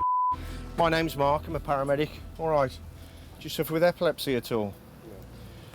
No. Okay. What day is it today? You tell me the day? No, don't worry. I'll come back to you. All right. You're on board an ambulance. We're going to give you a full MOT. You're going to need to go to hospital. All right. Okay. How old are you?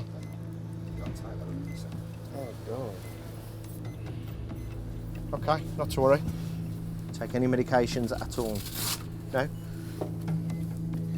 tell me how old you are yet. It'll come back to you shortly. All right. So 4.2 the BM. Sat to 99 and we're showing a rate of 82-ish. 137/84, so that's good. What day is it, mate? What day is it today? Not to worry. Irregular heartbeat is another possible cause of seizures. Mark wants to run a full set of tests to make sure this man's heart is functioning properly. I'll do a full 12. What I need you to do is just keep nice and still. Don't move, don't talk, don't shake. Just relax. There you go. Thank you. The test has detected something worrying. It's more junctional. It's right on the QRS, isn't it? Have you ever had an ECG done before? Never? No, OK.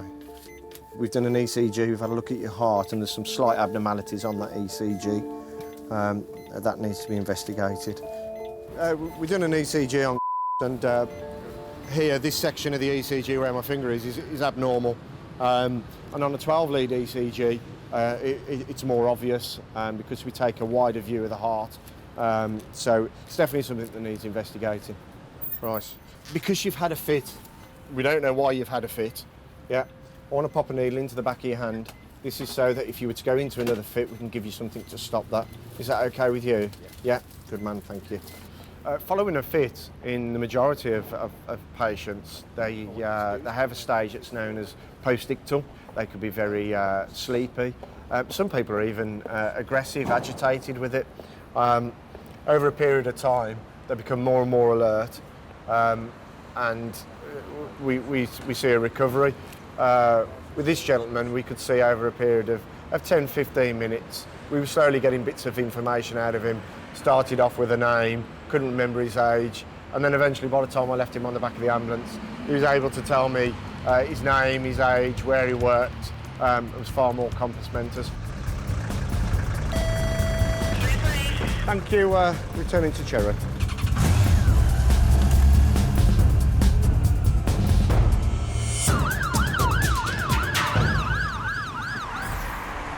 Essex, 1,400 square miles, home to nearly 1.5 million people. The county is crisscrossed by a network of motorways and dual carriageways, policed by a dedicated biker squad. Today in Southend, PC Steve Clements is on patrol.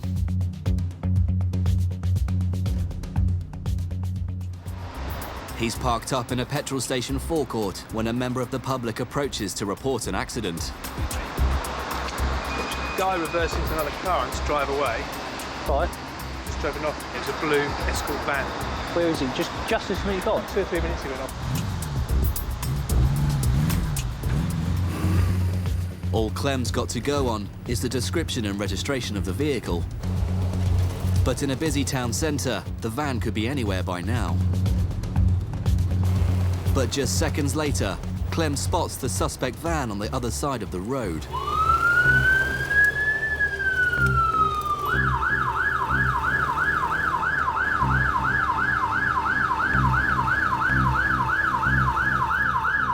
He hits the light and pulls it over.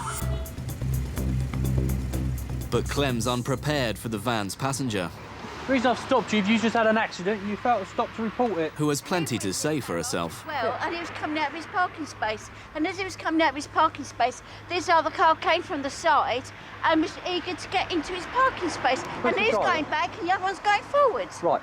And he stopped round the Excuse corner. me, all right. Yeah, but that's a fact. Hang on. Let me just get your details first, find out what's going on, and then we'll go back to speak to the other person, all right? You weren't driving. I want to speak to the driver. Yeah, all right. You are not an independent witness because you're in the vehicle with him. Right. So I need to speak to the driver. So if I can speak to the driver without you interrupting, Yeah, we'll all be right, then appreciated. do so. Thank you. Yes. The person who just gave me your index and said there was an accident, you reversed into a vehicle and then driven off, okay? So I've not taken the full details from him, I've just come to find you, Oh, yeah, and I've sure. now got you. Yeah, okay, All right? yeah. So let me take all your details, Yes. we'll complete that side of it, then I'll go back to the petrol station and find out what's going on. Okay. Has he got a damaged car then? Because this one is not damaged. There's nothing on it. You'll come and stand over here, let's have a He chat. went into him. Sorry? He said he went into him. What have I just said? I haven't spoken to the other person. A gentleman's reported the accident and I've come to find out. Yeah, all right. A backup car has arrived, which allows Clem to get on the radio to check the driver's details. and there's a problem. Checking the hash gear. When was the licence expired? No, it's okay. It's revoked in 2002, so it's a year after that, so we're a few years old from that. So can you organise a 165 for me? But the couple are still arguing about the petrol station. Time for Clem to get it sorted once and for all. Yeah, what I explained to you was, somebody came up to me and said, they've had an accident over there, he's reversing the vehicle and just driven off, right? And I said, hang on, you please let me, you've never let me finish. But we didn't drive off, we stopped. Let me explain. Yeah. All right. Right, he's reported to me, he's given me the index of the vehicle. That vehicle's not there, the other one is. So I've gone off to find the other vehicle, right, and I've found you. If nothing is exactly as you said, then nothing will happen. However, since then I've done a check on your vehicle and on yourself and found that you haven't, your licence is expired. As we're dealing with something different now is the fact that you haven't got a licence. Okay, and that's what we're dealing with And now. it's news to him and to me. That you've never had a licence in your new address because it's in your old address of 8 years ago. Well, he did apply for one, but things have happened in the meantime, and a lot of mail has gone astray. But in 8 years you would have thought, well, why am I not got a licence in my present address? Yeah, I suppose it does occur to you. And But today, the vehicle's been seized off you because you haven't got a licence to drive. As neither of them hold a valid licence, Clem will be seizing the van, and the couple will be left to walk home. Thing is, though, I mean, as far as I was aware, my licence still runs up to... Yes, I appreciate what I said. You're still qualified to drive, but you've got to hold a licence to drive. Yeah, but I thought I had a licence. Yes, but you haven't. we have to go to DVLA. I've explained that all to your husband, what he needs to do. Okay. He's got all the paperwork. He'll still be able to drive, won't he? He's still qualified to drive. Yes. But he's just not authorised to drive because he hasn't got a licence. Oh, I see. So he's still a fully qualified driver. Yes. He just needs to go and get the paperwork to make him fully qualified right driver. then, okay. Yeah, and once he's been to DVLA, sorted it out, then he'll be allowed to drive again. All right then, okay. All right then? All right then, Okay. thank you. All right, Thanks very bye. much. See ya. Thank you. All right, thank you. Driving without a licence can carry a penalty of up to 6 points and a fine of up to £1,000. And it means you're not insured. Uninsured drivers cost law-abiding drivers £500 million a year. They haven't got a licence. You've got to be right selfish in this, that if they had an accident and hit your vehicle, they wouldn't be insured. So you've got to be selfish in the fact that if they hit my car, I'm paying out for it. So with these seizures that we do for no insurance and driving licence, it's a quite important thing that I've got I've got a few vehicles and motorbikes in my whole family that we've all got, and we pay insurance and we've got a licence, and I'd like to think that other people have. So, but they seem quite good about it. I've explained how to get his licence back to make sure that he's back on the road, and he seemed quite happy with it. After more inquiries, the shunt needed no further action, but Clem is still satisfied with his day's work. It actually was a very minor accident in a car park that the other party wasn't even bothered about because he went into the shop and left them to get on with it. But it's gone on to it, and unfortunately for this gentleman, he hasn't got a driving licence, and so we've seized his vehicle today.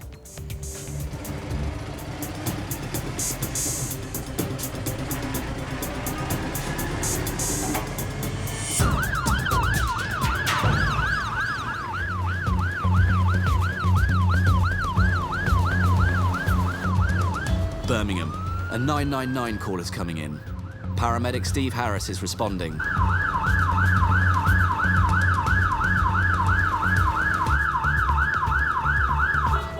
The call is to Birmingham New Street, the biggest railway station in the city. A woman has injured her back on a train. An ambulance would have to park at the entrance, but the biker paramedics can ride right into the heart of the station, saving valuable minutes. What's the problem?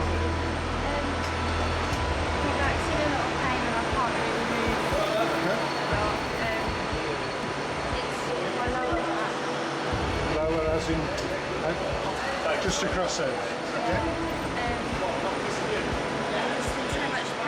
You ever had that pain before? No? And how long have you had it now? I hurt it. It's 4:45 now.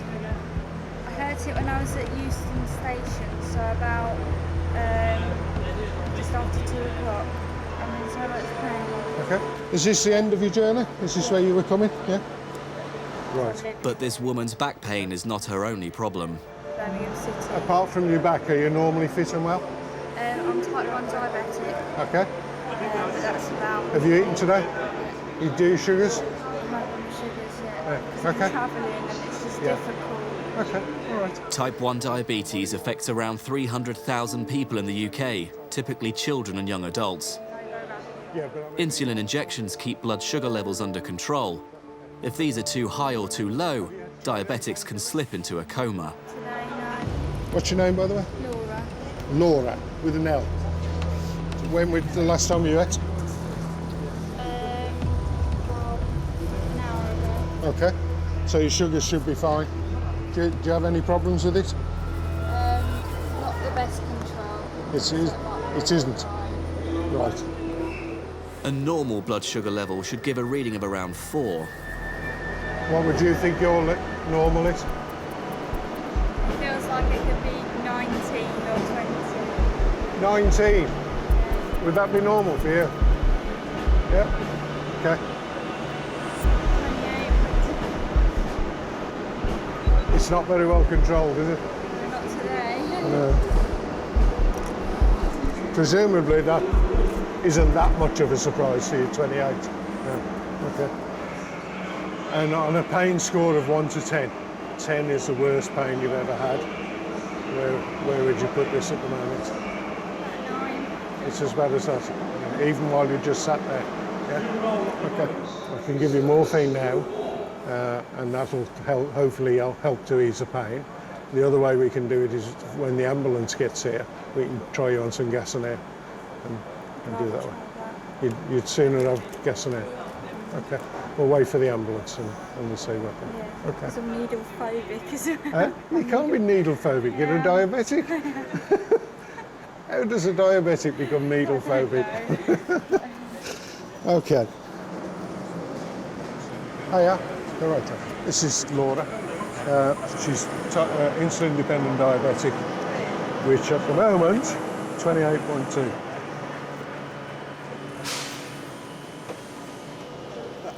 Oh, you're not going to giggle on me, are you? Yeah? I'm just told it's also known as laughing gas. Do you want the back sat up? Or do you want to that? Yes. 1, 2. After a few minutes on the gas and air, Laura is able to move enough to get onto the stretcher. And after a few more minutes, life is looking a little brighter. Can you get this on prescription? But the situation is no laughing matter. Complications from uncontrolled diabetes are very serious. Blindness or ulcers so severe that limbs have to be amputated. In extreme cases, high or low blood sugars can be fatal. Laura needs to get to hospital fast.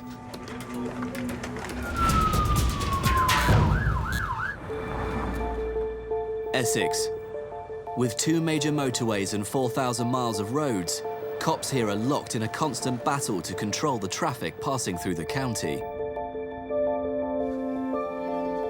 7 a.m, Essex Biker HQ. Sergeant Dan Parsons is briefing the team for a major operation. Right, good morning. It will be brief, don't worry. Officers have been drafted in from across the county for Operation Calypso, cracking down on travelling criminals. There'll be 4 separate sites supported by patrol vehicles to bring vehicles in. We're looking at vehicles carrying scrap, vehicles carrying or towing plant, and any large goods vehicles. There are a total of 7 bike cops spearheading the operation. On the front line, PC Roy Keys.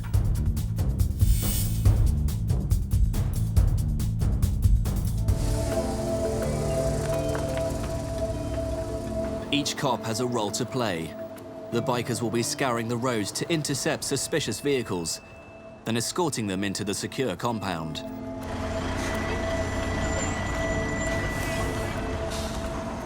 Marked rapid response cars will be circling the catchment zone, picking up any drivers which might try to sidestep the bikes.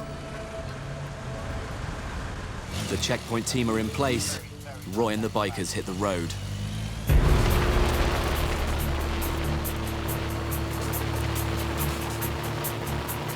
Cars equipped with ANPR, automatic number plate recognition, are parked up at strategic points along the main arteries in the area, feeding intelligence back to the bikers. Within minutes, the biker net is hauling suspicious vehicles into the checkpoint. OK, have you got any ID on you? Were you aware that there was no MOT on it? I thought it was the end of this month. You thought it was the end of the month? Oh, a little bit out there. What about your tax? Are you aware that that's out? Sorry? Yeah. You were aware? OK. On the road, Roy has his first catch of the day.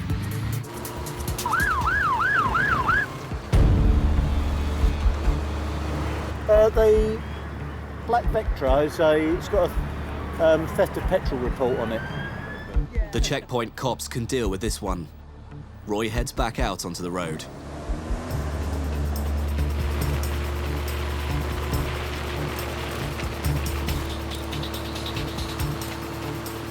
Another patrol has spotted a transit van trying to dodge the net, but biker cop PC John Harmon is no fool. I was up the road, turned into a side road. Moments later, a friend who was sitting up in a plane car notified me on the radio that a full transit van had just turned into the road, and for some reason, they can only think upon seeing me, the van suddenly stopped, did a U-turn and accelerated away back in the direction it come from. I went after that van and we then brought it back into the site here. You've been seen acting suspiciously. You've got highway maintenance signs on there, which I'm not too happy about. Okay, and you've also got bolt croppers as well. Okay, I'm now going to search you both and the vehicle fully. Okay, the reason I'm doing it is because we believe you may be involved in crime. If you've got anything that's going to hurt me, first of all, that's more. If these suspects have anything to hide, the checkpoint team will find it. Right, those bolt croppers, where they come from? Out the yard, scrapyard. Just picked them out the scrapyard. You picked them up in the scrapyard? How much to pay for them? It was in the evening, the rubbish stuff. Well, you stole it from the scrapyard then, didn't you? I'll tell you what we're going to do, we're going to ring them and ask them if you've got permission to take stuff from their scrapyard, because once it's in their scrapyard, that's their property. Yeah, but I just chucked some in the... No, there's no yeah but. There's no yeah but about it. If you've taken it off their property, if you haven't got permission to take it, it's theft. If I give you a registration number, can you see if it's been in recently? It says it has. Yeah, has he been in recently? He's got a set of bolt croppers on the back of his van and he said he's picked it up from your gaff. The scrapyard confirms the cop's suspicion. This man's in trouble. I'm arresting you on suspicion of theft of some bolt croppers from the CTAR scrap metal plate, okay? You do not have to say anything that may harm you. If found guilty of stealing the bolt croppers, this man could face a jail sentence. Maybe given in evidence, Well, okay? it's me you want to do for mine. Okay, yeah, you've already told my colleague that it was you that take it, so that's why we're just arresting you. We're not going to arrest your boys, okay? We're not going to need to handcuff you, am I? No. Take your driving licence back. Pop yourself in there, put your seatbelt on. Back on the A12, another white van has triggered an ANPR camera. Intel reports numerous speeding tickets and connections with outstanding police inquiries. Stop! Roy is perfectly placed to intercept. You can follow me in the services. We're doing commercial vehicle checks there.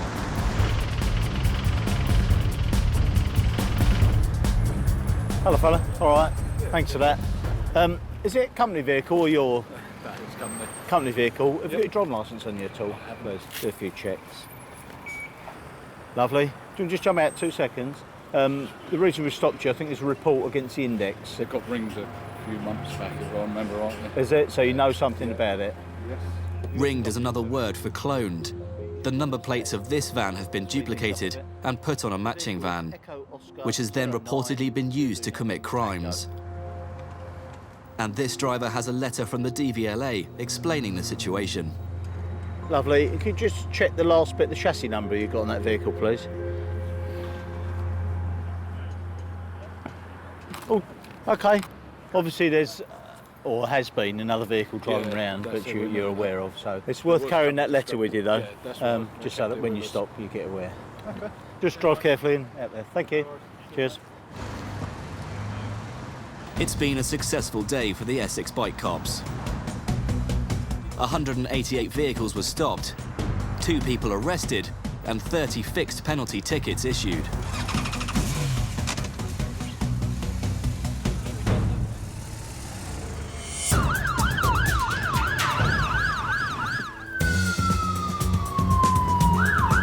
In Birmingham, it's a busy Monday lunchtime in the city centre.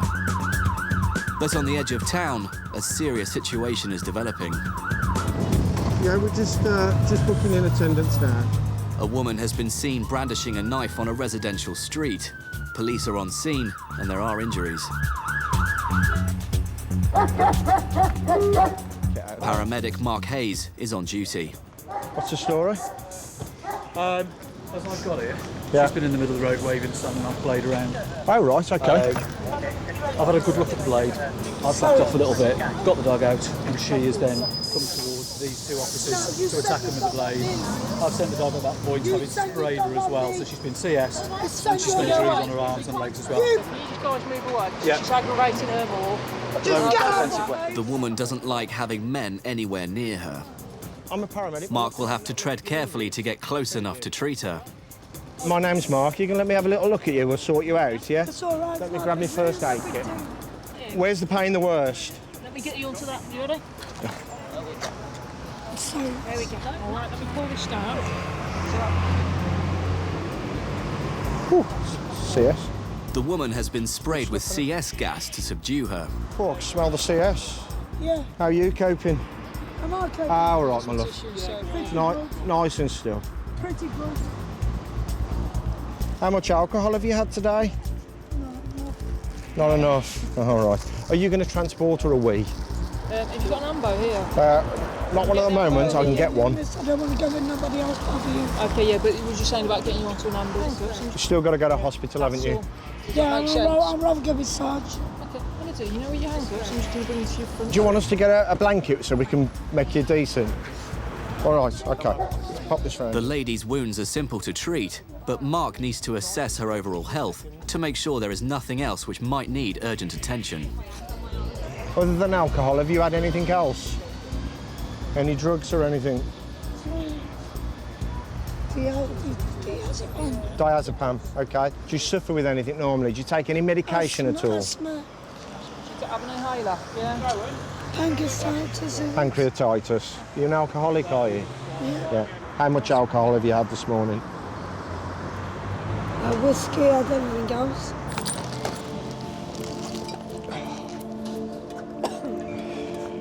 I had enough. But we just need to look after you. I had enough. I had enough. Can I just get to your arm, my love?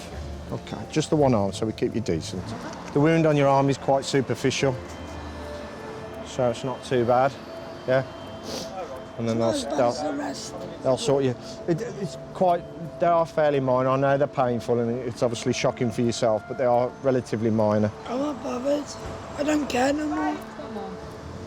Miss, I don't care. Well, we need to try and sort something out. I don't care. I've never done anything like this in my life. But we need to get that sorted in there. OK. What we're going to do is we're going to pop you up to Dudley Road Hospital. All right. Let's get this round. We take a slow walk to the truck. We'll come back to the kids in a minute. Yeah, I'm going to come with you. Yeah. Nice and slowly, watch your step as you go. We'll have a chat on the back of the ambo. She's been CS. You might want the windows open a bit because it's burning my throat. She's had alcohol, 2 diazepam. She's a known asthmatic alcoholic with no known... yeah, with no known allergies. Can I wash my face or something? Water will make it worse. You just need fresh air. Windows open, we'll get you off to hospital.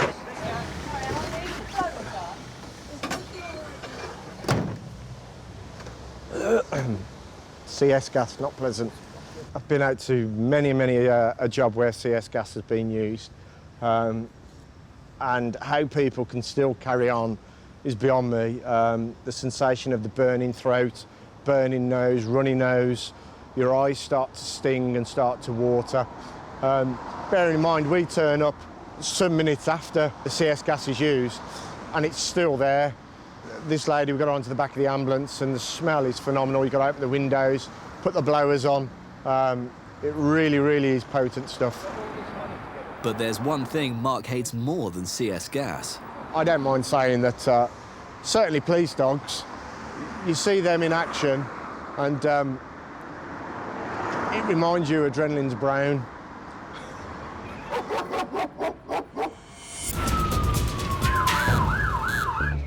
(8:15 a.m. Birmingham. A 999 call has come in. An elderly man is suffering extreme breathing difficulties. Paramedic Mark Hayes is responding. Hello. Where are we going? Upstairs. When Mark arrives, he finds 72-year-old Jimmy barely able to breathe. How are we doing? Terrible. You sound it. Okay.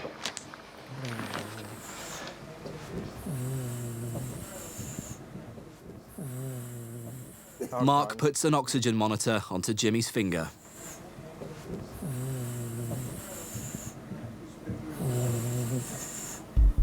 A normal reading is 98 or 99%. Jimmy's is down to 66%. Okay. Mark needs to act quickly. All right.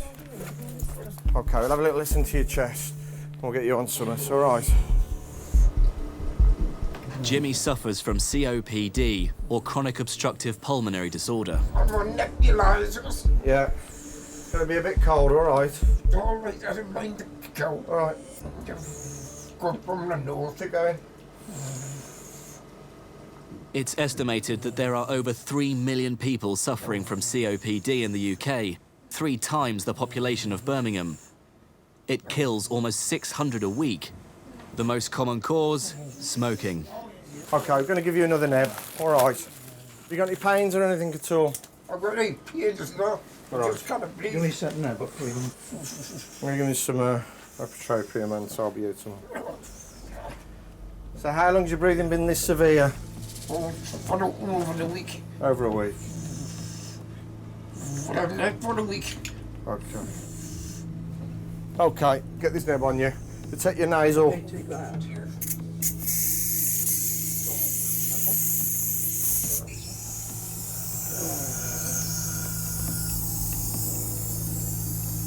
some nice deep breaths. Get that. How you doing? You all right? Down into your lungs. Jimmy, what we need to do, mate, is do some more checks on you.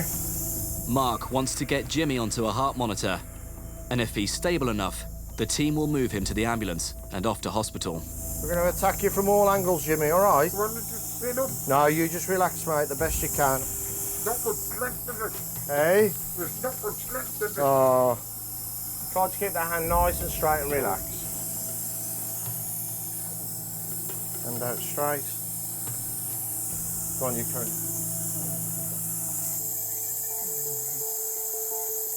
Is that nebulizer helping you at all? Yeah, not really. Not really. So, we can see a difference in your oxygen saturation. So it is doing some good. You may not feel it at the moment. All right. Yeah. Well, that's a massive improvement to what it was. Jimmy might not feel the nebulizer is doing any good, but the level of oxygen in his blood has risen nearly 40%. So how long have you had breathing problems for, Jimmy? 4 years. Years. You're also an ex-smoker, heavy smoker. I was a smoker. Yeah. And a boozer. And a boozer. How long ago is it since you're back in smoking? 4 years, easy. 4 years. Easy. Yeah. I'm drinking. I can't get out. No, that's bad, isn't it? And when you got that much in the air, there's oxygen here. Yeah, you just relax. Just take that in. Don't worry about talking for a bit. You're the one. Just Jimmy, just relax, mate. Take the nib. Jimmy's condition has been made worse by a chest infection. He needs to be taken into hospital for further observation so the doctors can tackle the infection and keep him breathing. Yeah. All right, Jim. I've got a 72-year-old gentleman. Yeah, COPD patient. He's severe respiratory distress, and we've got an ETA of about 5 minutes. All right, cheers. He's been struggling for some time. The body becomes tired, and there's only so long you're going to keep struggling, and then he needs to receive treatment as soon as possible. So we're going in on blue lights. There'll be a team waiting to receive once we get to hospital. Jim, this may be all a bit alarming, all right, but this is just because obviously you're struggling to breathe there. Although we've seen an improvement in you, we need to get you to hospital so we can get you to improve. He's far better now than when we first got to him. Hospital will now do further tests. They'll have x-rays, blood gases, and possibly change his antibiotics and his medication regime and try and get on top of the infection. But yeah, decent bloke. He's going to get sorted, so should be a good outcome. Breathe there. Jimmy spent 4 days in hospital, but has now recovered from his chest infection and is back home with his wife, Shirley. Had broken his leg, but there were no other ongoing problems from his bike accident. My name is Mark. Suffered cuts and bruises and a perforated eardrum when he fell in the street. Despite running lots of tests, doctors still have no explanation for his seizure. Laura was in hospital for 2 weeks and diagnosed with ketoacidosis, a condition which can send blood sugar levels soaring and needs good insulin control. And the handcuffed lady treated by Mark suffered no long-term injuries and was later found guilty of criminal damage, affray, and possession of an offensive weapon. Okay, nice and still.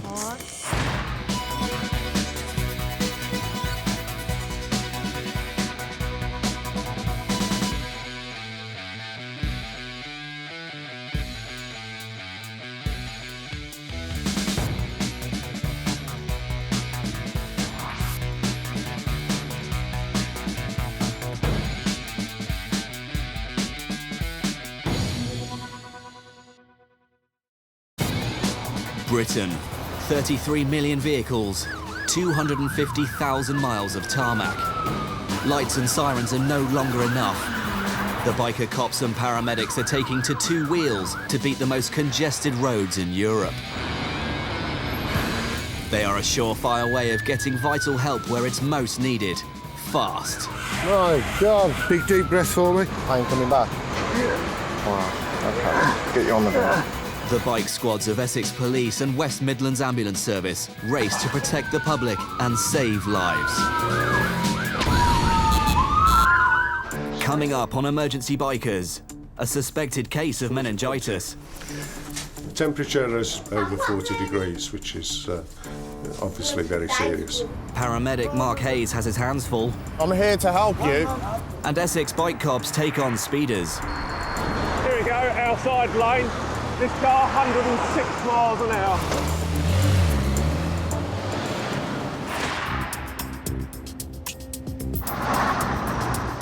In Birmingham, the biker paramedics Mark Hayes and Steve Harris are parked up watching the annual half marathon. On the bike today, paramedic Steve. We're on standby around the perimeter of the Birmingham Half Marathon. It's quite a big event for the city.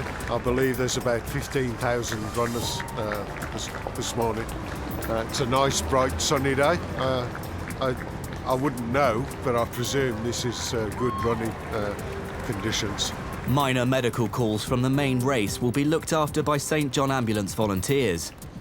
Mark and Steve are on hand to deal with serious emergencies, not only on the course, but everywhere else in the city as well. Running is something that it's never appealed. That's why engines were invented, to stop me running. So if you were racing, where would you put yourself at the moment? Casualty tent. Probably at this point in the race, I would think I'd be sort of horizontal. Luckily, I've got a job. 2 and 2, Roger, received over.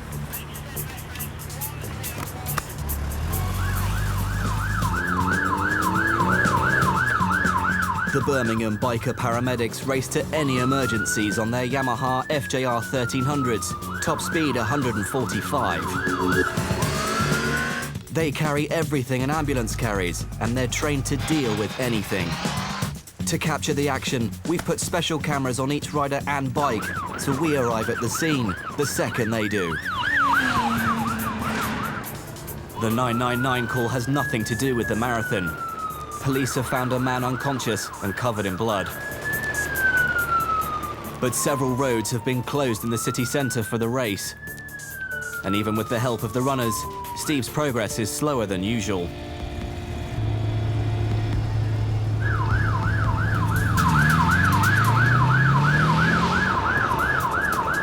The police received a call earlier, reporting a man lying motionless in the lobby of this apartment block.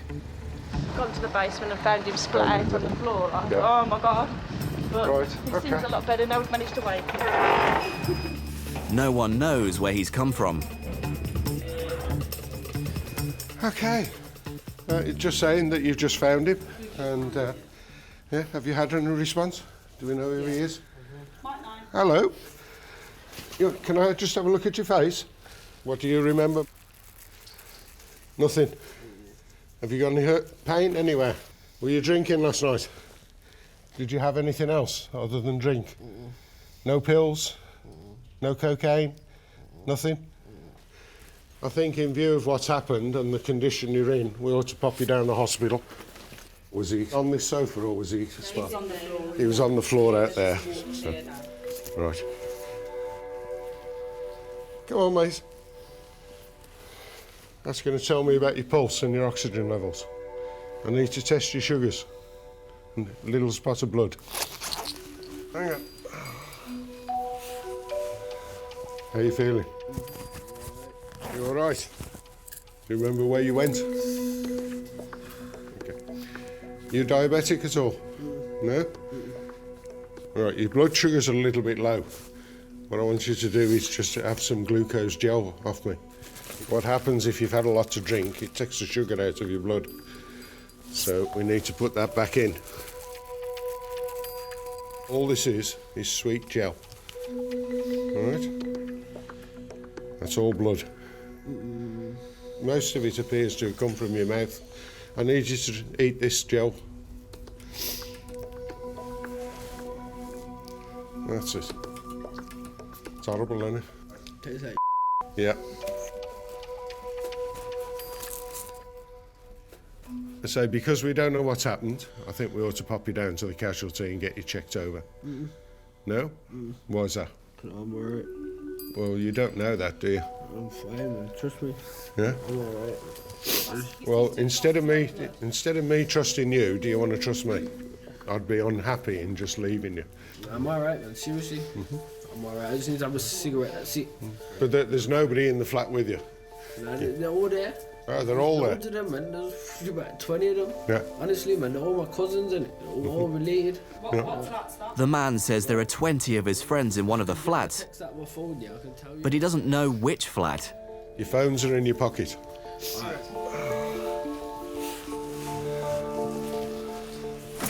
You look as though you've been fighting. You know what? I'm the real here. I'm not a fighter. All right. Have you found the text which tells you which apartment you're supposed to be in? The trouble is, I'm not going to leave you here on your own. I need to know that you're with somebody. Do you want to tell us what's happened? I don't remember. So if I did remember, I would have told you by now. But I don't remember, so... Nah, seriously, I don't know, man. I can't remember. If I did, yo, I'd be happy. I don't know nothing, man. The man tries the door of an apartment, but it's not the right one. I need a signature off you if you're not going to get a hospital, mate. I need you to come and sign this form. Well, the form's just in there. Yep, come in with me. This is saying that I'm advising that you should get a hospital and you're refusing. All right? Can you witness that, please? You get me, what? Thanks for your help. No, it's okay, really. You've been a good help, you get me? All right. Sound.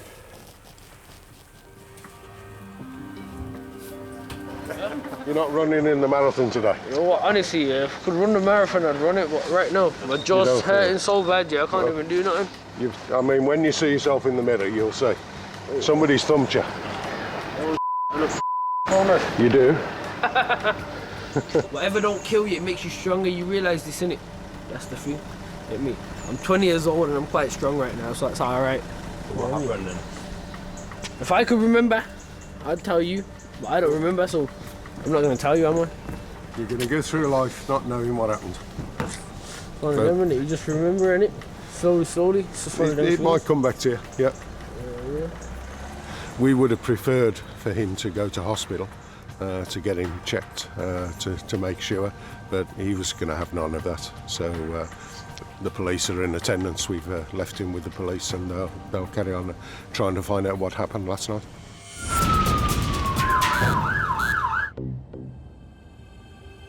In Birmingham, the city's annual half marathon is in full swing. 15,000 people are beginning to flood into the finish area, having completed the 13-mile course. Paramedic Steve Harris is receiving an emergency call. One of the runners has collapsed at the finish line.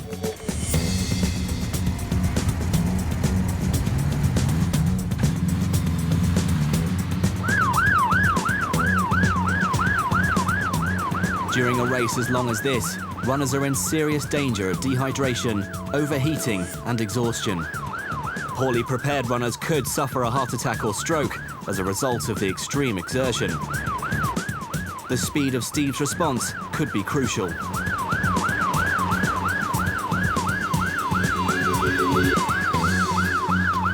But the finish area is teeming with people. And with runners tired and dazed after the race, getting them to move out of the way is proving difficult. The runner may have hypothermia. As a precaution, he's been moved inside, wrapped in a foil blanket. Is this your first race? No. So you used to running? Yeah, just got cold. You normally fit and well? Silly question, I know. No problems today? No? Okay. And have you any pain at all, other than your expected aches? No. Right. Now you've been sitting here a little while, how are you feeling? You starting to feel better? Yeah? Warming up a little bit? Yeah? Okay. What's your name, by the way? Hello, Tom. I'm Steve. I'm one of the paramedics. All right. I want to do your temperature. All right, just pop your head. Temperature's up a little bit, but you're warming up. You feel cold inside? Your hands do. Your hands. So I don't think it's worth you going to hospital. All right, but I think, you know, just give it time, just give you a little bit time to sort of come round a bit and get warm properly. He was in the main body of runners. He'd been standing around for almost an hour and he'd just become very, very cold. A rapid drop in body temperature can initially cause disorientation, loss of coordination and blurred vision. Left untreated, hypothermia can be a killer. The weather today, it's bright and sunny, but it is very cold. It's only about 8 degrees. As soon as they stop running, they start to lose heat very quickly. And the first thing the organisers do as they cross the finish line, they're given one of the foil blankets to wrap around them. Yeah, I started just after 9. Did quite a good time, 1 hour 34. But I was hanging around a lot at the end. And I didn't have any spare clothes, so I got very cold, unfortunately. I'm feeling a lot better. I've been looked after very well. Most of the 15,000 runners have now finished, and Steve's job for the day is over.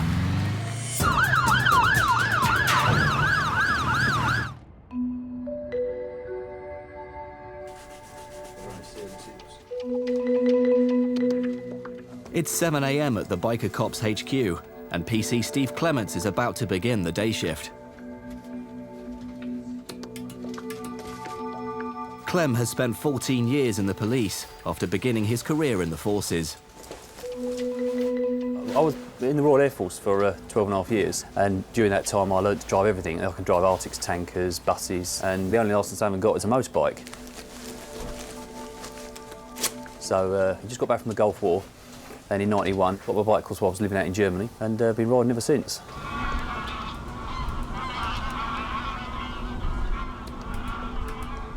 Today we're going to go to Southend, it's part of the casualty reduction. So let's go down there, look for the usual offences of seatbelts, mobile phones, careless driving, anything we see really we'll deal with as we go along. In Essex, more than 800 people are killed or seriously injured on the roads every year. The Casualty Reduction Unit was set up to bring down this number.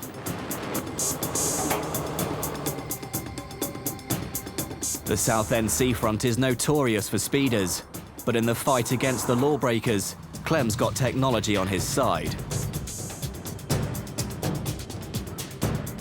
The laser speed gun sends a beam of light towards a vehicle, which bounces back to record its speed. Just the sight of one is enough to get drivers to put the brakes on. But it's not long before Clem has his first customer. Pull over there, mate.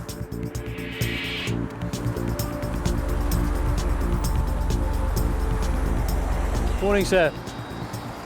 The reason I've stopped you is to talk to you about your speed. Speeding from this road is 30 miles per hour, okay? Use this latest device, point at the front of your vehicle, shows you doing 39 mile an hour and a 30 mile an hour limit, okay? Any reason why you're doing that today? No, Just probably talking. Just talking. You mind jumping out so we have a quick chat? As you're aware, okay, speed limits are set there for a reason, okay, and the speed limit for this road is 30 miles an hour. By doing 9 mile an hour above the speed limit, you're already increasing your thinking and braking distance. If something happened, you've got to think longer and you've got to stop longer. What I'm going to do is give you a warning today where your speed, okay, because you're below the threshold that I'll be dealing with it. Yeah. But I need you to really understand, you know, take the warning on board rather than just I've been stopped by it was annoyance because I got stopped today. I need you to take on board the fact that the other elements that are involved, you really do need to concentrate on your driving. Okay, then? Yeah, right. Thank you very much. Nice to meet you today then. Right, cheers. He was lucky, caught by the camera, but let off with a warning. As a police officer, you can use discretion on how you deal with speed. For this road, it's a nice wide open road, there's lots of parking spaces, but it's a 30 mile an hour limit. We're going to move on now. I've done a little bit check here. What I like to do is move about all around doing little spot checks everywhere so that the drivers then start to think, well, he's not always in the same place, so they get an idea that we're all over the place, even though it's just the one bite today.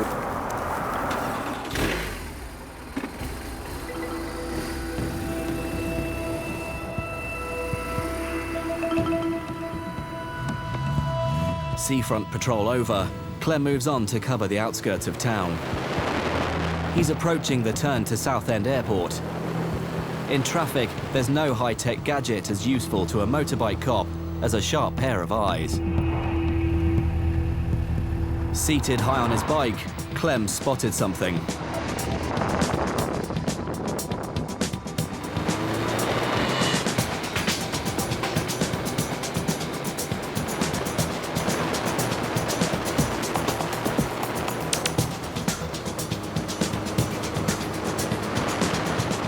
Incredibly, in the 2 seconds it took the van to pass him, Clem clocked the driver wasn't wearing a seatbelt and was reaching for his mobile.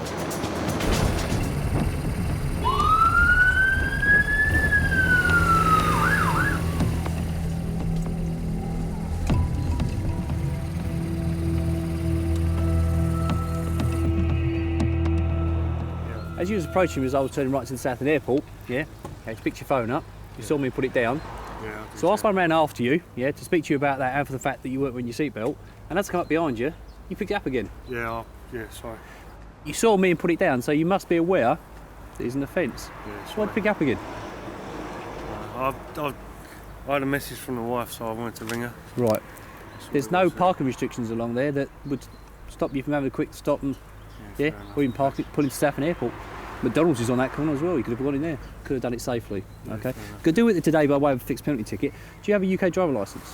Yes, I do. Oh, excellent, got it with you. And do you have any points on your licence? Should have it out as well. I'm not too sure, I don't think so. But it is an indultable fine of 3 points and £60 fine for using your phone while driving. Yeah, okay. fair enough.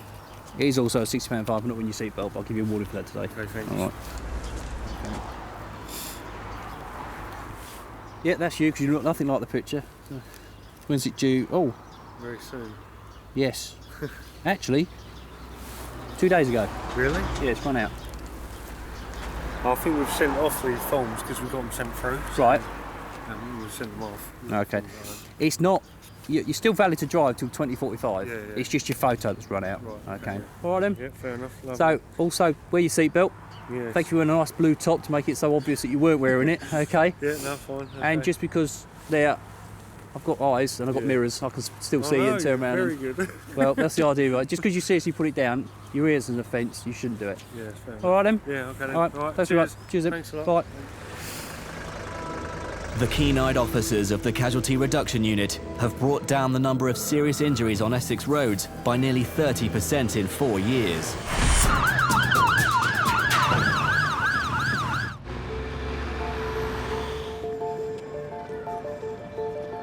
In Birmingham, the paramedics have received an urgent 999 call. Yeah, we're going to a 5-year-old. Male 5-year-old, conscious and breathing, sick. Temperature 40, rash on neck and headache. A high temperature, rash and headache are all symptoms of one of the most feared childhood illnesses, meningitis. Meningitis can kill in less than 4 hours. Steve needs to get there as soon as possible.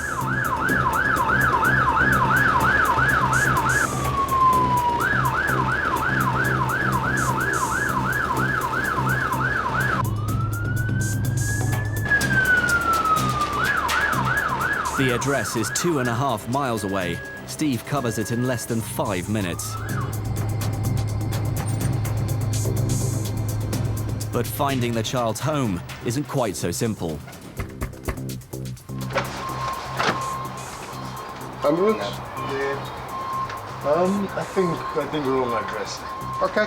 Yeah. All right. Sorry to bother you. It's all right then. Steve's back onto control. They're trying to get hold of the 999 caller again. It's the right street, but the wrong house. It's going to be upstairs.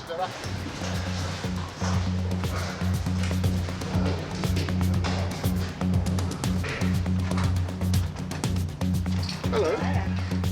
There you go, straight in. Hello. What's your name? Zane. Hey? Zane. Zane. And what's the matter? You're hot. All right, tell me what's happened, Mum. Basically, I woke up yesterday with the temperature. His temperature was 40. Yep. He was complaining of headache and saying that his belly was hurting. And I left it. I'd give him paracetamol and ibuprofen to try and bring it down. All he's done is sleep. He ain't done nothing else. He won't eat nothing. He won't drink hardly. And the temperature's still there. It's not moving. Normally fit and well? Yeah. Doesn't take medications, tablets, nothing unusual? No. Has he been taking Calpol today? Yeah. Can I just pop this in your ear? Do you know what it is? Yeah? Who said that? Ooh, she knows everything over there, doesn't she? It's 40.2.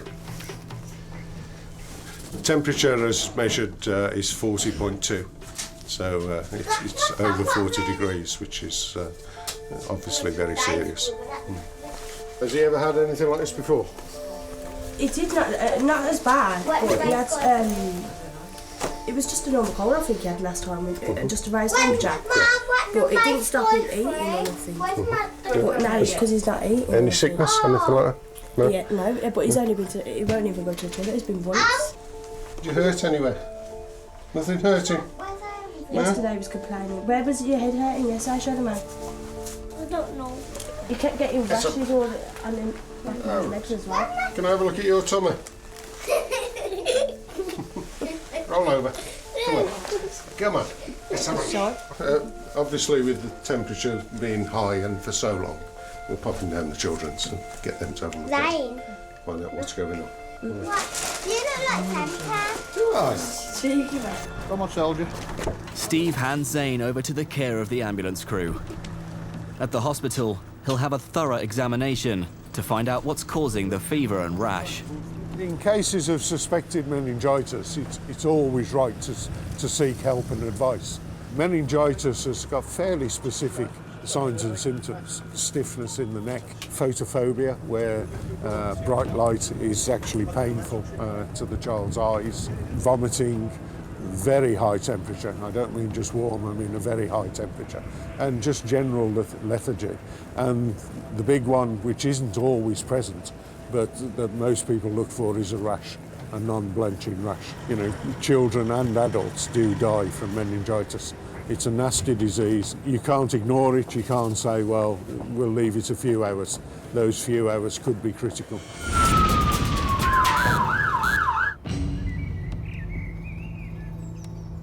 "7 a.m, Essex Police Biker HQ. On patrol today, PC Martin Ackers. Before Martin can get on the road, it's time for some running repairs to his bike. Rear tyre's getting a bit low on tread, really. Wet weather coming in today, meant to be, so put the bike in yesterday for a new rear tyre. Today, Martin will be riding this unmarked police bike.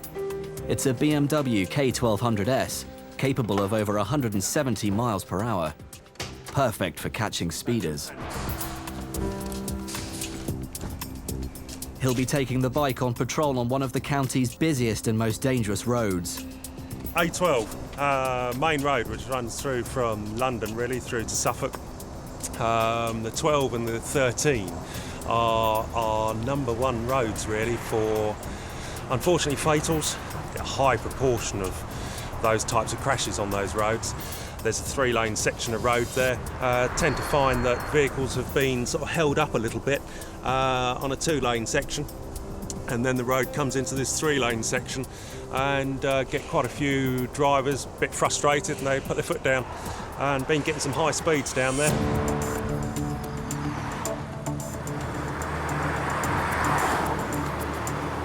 The fastest person I've actually recorded on the device is at 147 miles an hour. Unfortunately for me, but fortunately enough for that person, they were going the other way. And I couldn't get half after them, so they were very lucky that day. I've had a colleague, he recorded a motorcyclist at 150. That was on the A120. Here we go, outside lane. This car, 106 miles an hour.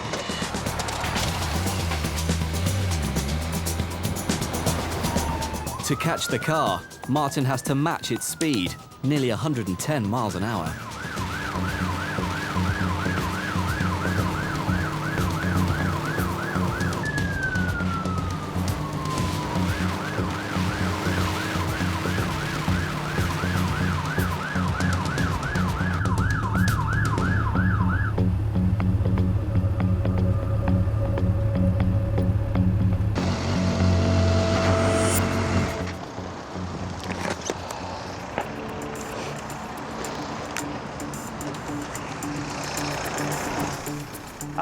Reason why I've asked yourself to stop is you're travelling too fast for the road. Yeah, I understand. Okay, you understand that, don't you? And the maximum speed we can do for your vehicle on the A12 is 70 miles an hour. Yes. That's the fastest you can travel in this country. All right, checking the speed of your vehicle by a laser device. Okay. This is it. There's your recorded speed. 106 miles an hour. Yeah, 36 miles an hour over the speed limit. That's more than 50% over the speed limit. It's a high speed, isn't it? Quite high, yeah. Yeah? So what I'm going to say to yourself, you're going to be reported for travelling in excess of the permitted limit of 70 miles per hour. Any reason for the excess speed at all today? Silly reason, but I'm going to auction, car auction in Colchester, so I'm a bit late. You're running a bit late for the car auctions. What, you're selling or buying? No, buying. You're buying, are you? Right, okay, what time do they start? 10. 10 o'clock? Okay. I mean, you're coming down the outside lane of that 3-lane part of the A12. Somebody may be in the inside lane, catching up with someone, wants to overtake them, looks in the mirror, sees you, fair distance way back, but doesn't assess how fast you're travelling. Okay. They think that you're travelling 70-ish, They pull out and you won't have time to react. I understand. Yeah? I'm gonna get question. Well, what will happen is that the matter goes to a magistrate's court hearing because it's a high speed. The actual guidelines for ourselves are anything up to 95 miles an hour, including 95 miles an hour, you could receive a fixed penalty notice, which means 3 points and a £60 fine. You're a little bit above that, to say the least. So the matter has to go to a magistrate's court hearing. It's down to the magistrates to make a decision as to what penalty should fit that speed. I'm not privy to their guidelines, so I don't know. All I can ask is please slow down. All right then, nice to meet you. Watch how you go. All the best to you. Absolutely ridiculous speed. What people don't realise is that when they're travelling those sort of speeds, 106 mile an hour, if you had 3 articulated lorries, end to end, you're talking in 120 feet there.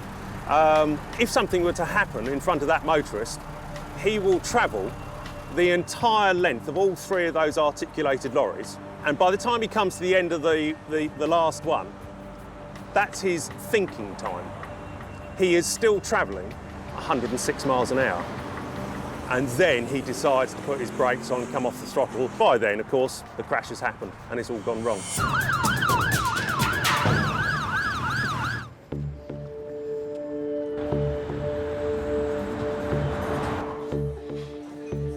Birmingham, paramedic Mark Hayes has just had his breakfast interrupted by an urgent 999 call.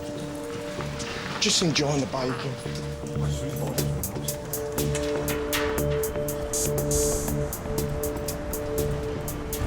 A man's been seen lying motionless outside Birmingham's International Convention Centre. Mark is just a few hundred yards down the road. When he arrives, he finds a man far from unconscious. Hello. Where for me? Where are you? Me not right to you. Me know you fight with you. No, you're not fighting I'm with me. original gangster style. When I come, I rough. Right. Come to make sure you're okay. Yeah, what is? 5 pence. You 5? That's 5. Okay. Have you been drinking? No, I telling you. What's your name? What is your name? My name's Mark.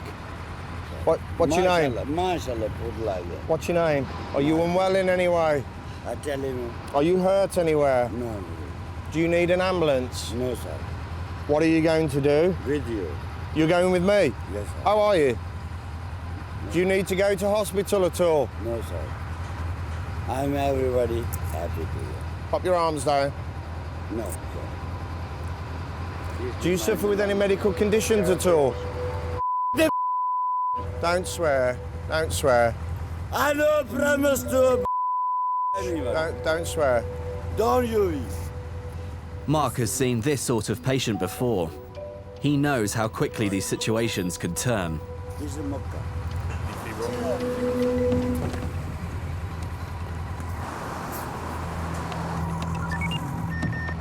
Paramedic, please, cameras. He needs backup. Centenary Square outside the ICC. IC4 male we've been called out to. We can't treat him. You got any officers that can attend, please? He's obviously got alcohol problems, but he certainly isn't incapable, but he's abusive and aggressive. But while Mark is on the radio, the man makes a bolt for the road. Oi. Stay there. Don't be silly. No, stay over there, away from the road.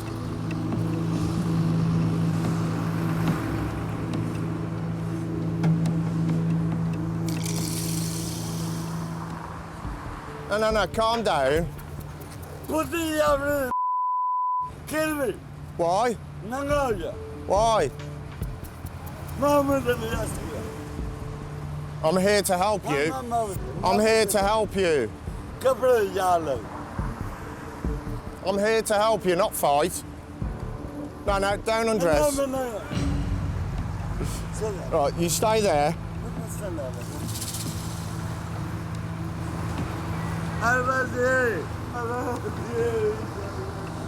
En route. Obviously, if he goes towards the road, I'll try and stop him because, heaven forbid, it's a busy road, lots of buses. I don't want him hurting himself.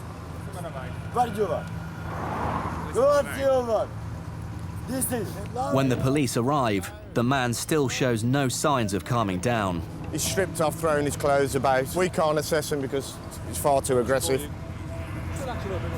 Kill me, baby. No. You've been drinking? You do? Me? Can you grab a blanket, please? What do you think, right? If you're not... Kill me.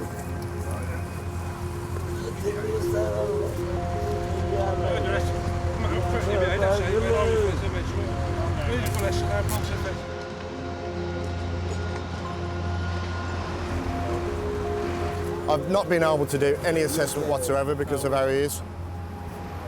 In the last 6 months, there have been over 400 reports of assaults against ambulance staff in the West Midlands alone. I'm certainly not prepared to put myself at risk and the ambulance crew and hospital staff. There's absolutely nothing I can do. You know, I can't restrain that gentleman, you know, and I certainly can't carry out my job safely. Thank you very much, gents. We're not really able to restrain anybody. It could be classed as assault. With this gentleman, he was making towards the road, and at one point I grabbed his jacket Obviously my concern was he was going to end up underneath a bus, so I did try to prevent him from going in the road, purely because I didn't want to get him run over. The way I see it is that that gentleman, although he's not receiving treatment off me, he's still in effect in my care. So it is a fine line, and I think I can justify what I did for those reasons.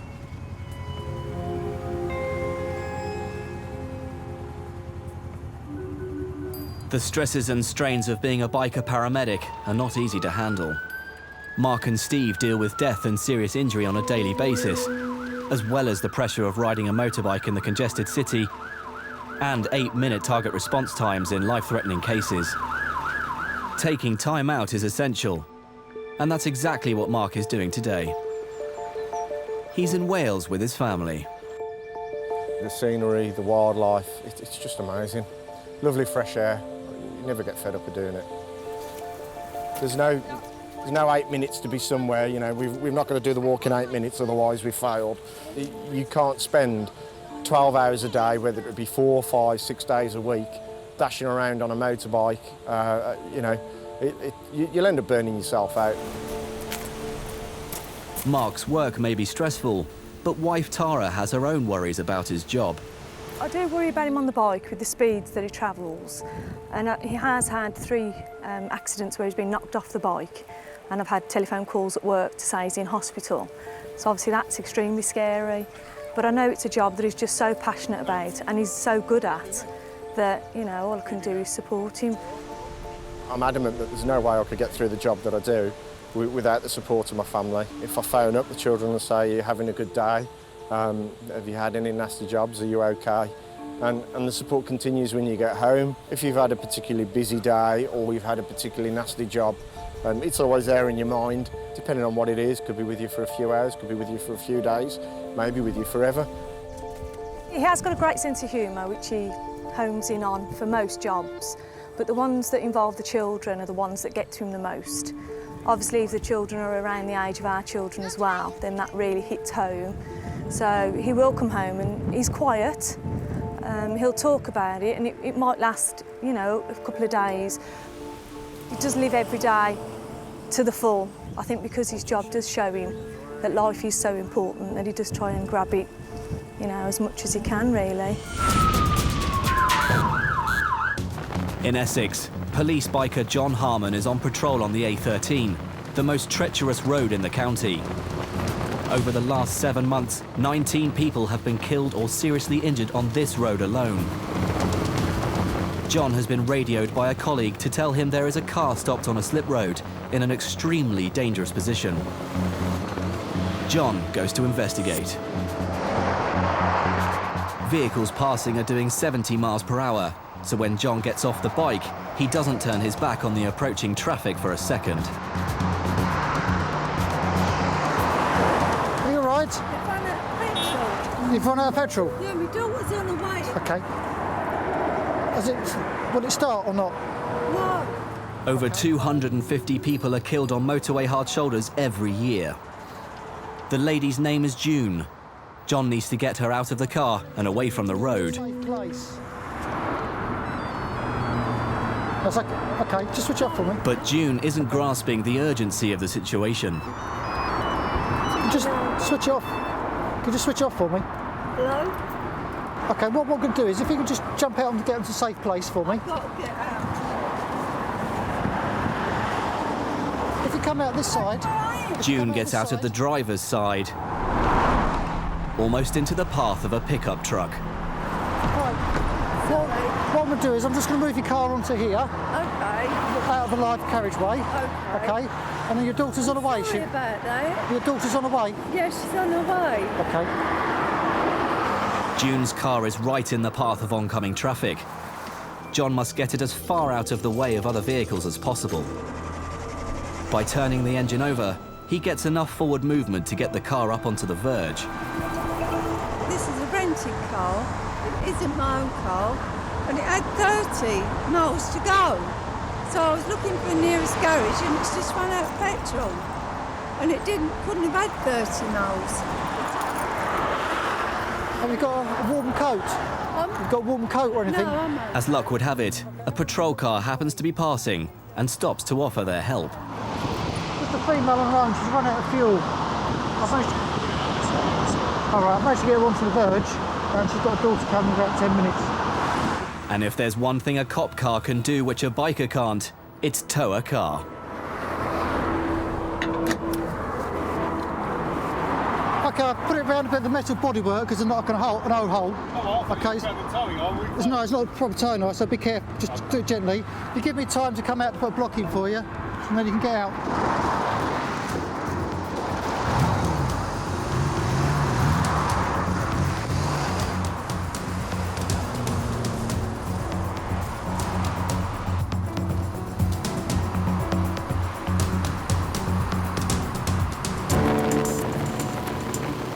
Every year, over 20,000 people run out of petrol on the country's roads.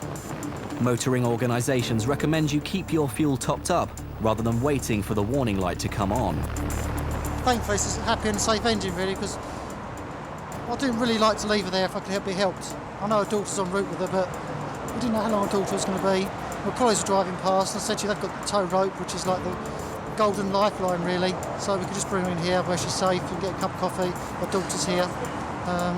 She's a lot better here than where she was.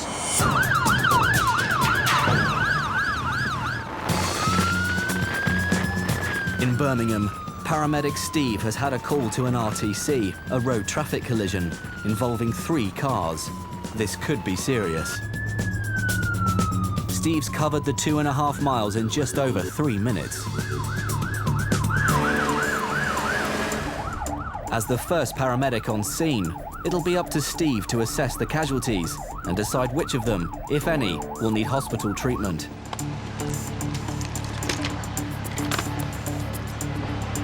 Hiya. Hello. There are no injuries, but the driver of the middle car is disabled and still behind the wheel. Hello. I'll come round that side. And Steve is going to have to be on his best behaviour. Hello. Hello. What's your name? Dr. Carol Starkey. Hello, Doctor. Have I got to call you that? Or... Yes, please. Right. My name's Steve. How are you feeling? That's I'm the all first right. question. I'm all right. No problems? I'm furious, yes. Yeah. What sort of doctor are you? Oh, a medical one, Medical? yes. So, any questions I ask you, you've already asked yourself? You're right, yes. Obviously still in the same position as you were when you were driving? Yes. Or have you just slid over a little bit? No, I'm in the same... Yeah. I've No slid aches and over a pains? little bit. No aches and pains, No problems with your neck at all? No pains? no, Big not deep at all. breath and That's no, all right. okay. I'm fine, yes. As I say, I'm very cross. is there anything we can do for you? Do you need to get out the car or anything? I can't get out because I get out of the back. Yeah, so And until that's moved. Until, yes. Yeah. Okay. All right. I'll come back to you in a moment. Thank you. All right. There's no injuries. It's damage only. The lady in the second car is wheelchair bound and actually drives the car from her wheelchair. Hello there. No problems with the lady other than the fact she has to come out through the back and until that's moved and the back door's freed. Right, okay. The fire brigade won't need to cut Dr. Starkey out of her car, but they do provide the muscle to clear her exit. So, we come. That's it. Thank you. there we go. Do you wish to go to hospital? No, thanks. No, I didn't. Do you know I was expecting that reply? I'm not surprised. No, Yeah. I'm fine. Yeah. It's quite pleasant in one respect, as in a way I haven't had to do much here at all. In other ways, you have a doctor who's observing you, who's watching, that can be quite disconcerting because you're aware that someone who medically outranks you is watching what you're doing.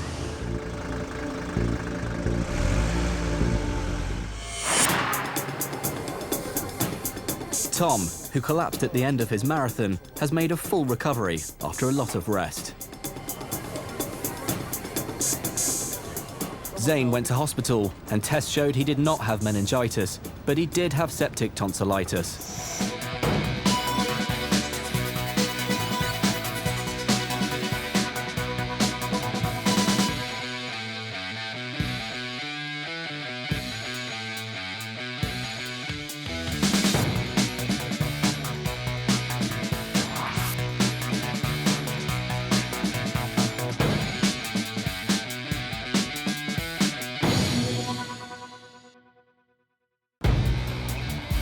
Britain.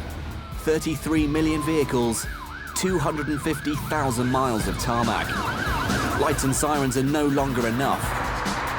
The biker cops and paramedics are taking to two wheels to beat the most congested roads in Europe. They're a surefire way of getting vital help where it's most needed, fast. I'm frightened. No need. Which leg is it that's hurting? The bike squads of Essex Police and West Midlands Ambulance Service race to protect the public and save lives. Coming up on Emergency Bikers, Mark's call to a major accident. We meet the volunteer bikers making a world of difference. Will save someone's life or help someone make a crucial decision. And Essex bike cops lay down the law. You will do it, now. Birmingham, a gloomy, rainy day. The biker paramedics are on standby. We've received a 999 call to a tower block. It's a regular place we go to report of a male having taken an overdose. On duty, Mark Hayes.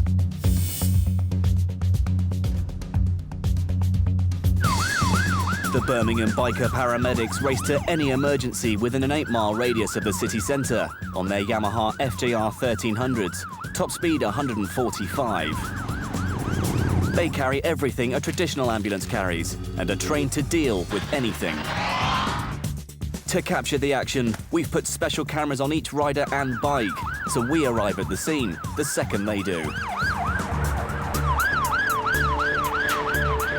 It's a 2-mile dash across the city to the emergency call.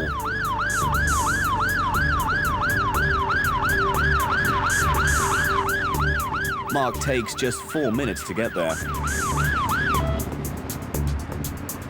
Unlike a traditional ambulance, he doesn't have to wait for the barrier. He just takes to the pavement.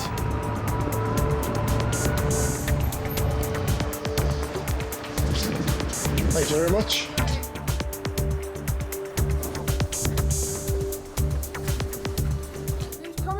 Yeah. That's a bit of a mess. What's the problem? What it is, I've taken a few too many pills tonight. 30? I don't know about that many, like I've had a few, but I'm feeling a bit, you know, a bit over the board. Like. When did you take them? About 3 hours ago. We didn't know.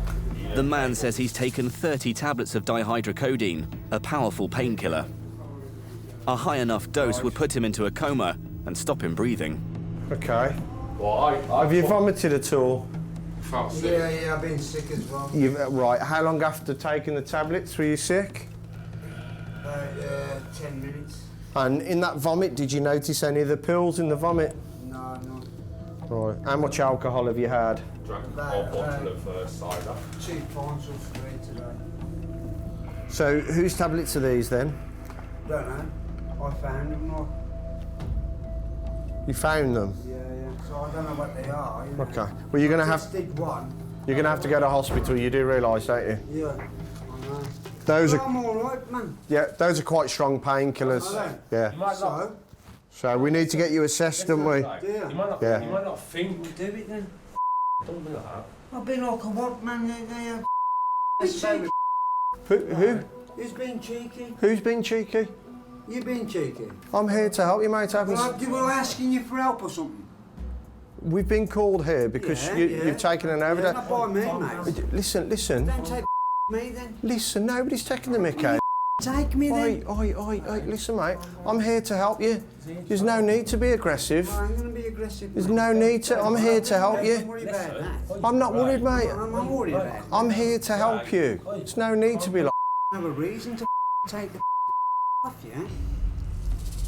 I'm here to help you. Off then. Just listen to what I've got to... Night, yeah? I said I'll come with you. Just well, I'm normal, mate. You get me? 201. I'm going on to mum and Yeah, can we ask police for immediate response, please? This gentleman's been aggressive and abusive. He's taken an overdose. He's been quite threatening. Received. Just about to start some observations. Next minute, he's been aggressive. But this is typical of what we face on a daily basis. You're going to calm down then, yeah? You're going to be nice then, yeah? All right, don't look so worried, yeah? I'm not worried, man. I'm watching you, man. What are you doing? I could do with taking a spot of blood out the end of your finger. Something wrong with me, no?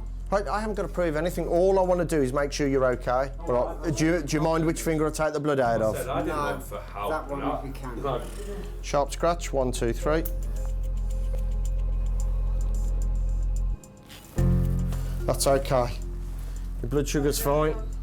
You need to go to hospital. Yeah? Are you going to go to hospital with us? I'll come with you. Yeah. You got me? Yeah, come on. Promise me you'll You go with him, Jason. Promise me you'll behave. Yeah, I will. Right. Sit tight then and we'll sort out some transport.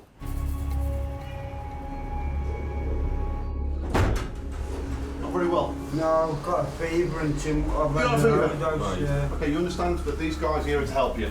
Yeah. You understand that, right? Oh, no. Okay.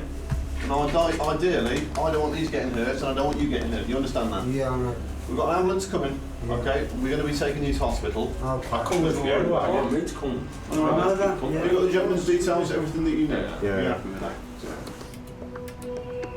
All right. Yeah. Get it set again. Thank you. Is the vehicle just pulling up? What are you going to nick before? I ain't nicking you, Chief. I'm making sure you're all right. I'm all right. That's all right. I don't want you getting upset. That's what I'm here for. Let's go. You still getting upset? I would suggest that probably 30 of those tablets, 3 hours prior to our arrival, with a couple of litres of cider, I don't really think he would have been sat up talking to us. Any minute now, he's going to lunge for us. We're going to end up on the floor. It was as if he just wanted a fight. He wanted to be argumentative. This is what we have to put up with. And at the end of the day, we're in a caring profession. We don't get paid to be abused, spat, punched. And it's a sad time we live in. Birmingham city centre. A call's just come in.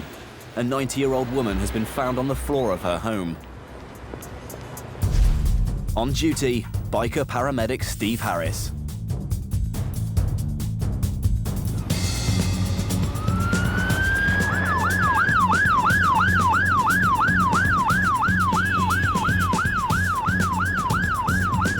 It's a 2.5-mile sprint across town.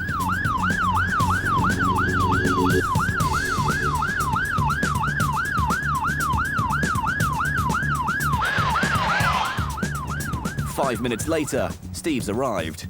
He's the first on scene. Hello, Helen. Helen lives alone, and her family and friends were worried when she didn't answer the door. Nobody could get in. The key was still on the inside of the door, and they were trying to get in through the back way. So our son smashed the glass in the back door to get into her, and when he got into her, he found her lying on the floor where she'd obviously been there all night. She was very confused. But you haven't hurt yourself? No aches and pains? She's been here all night. Okay. Was she in this position, or have you sort of moved well, her? she was more or less like that, just put the cushions She's in. trying to make us get her up. We're Right. very confused. Okay. So, yeah. She's had a bad back for about nearly 2 weeks now. Back's been bad. Right, sweetheart. We'll do some little tests on you, and if you're all right, we'll get you up off this floor, get you a bit more comfortable. I just need to check 1 or 2 things. Is that okay? Okay. Okay.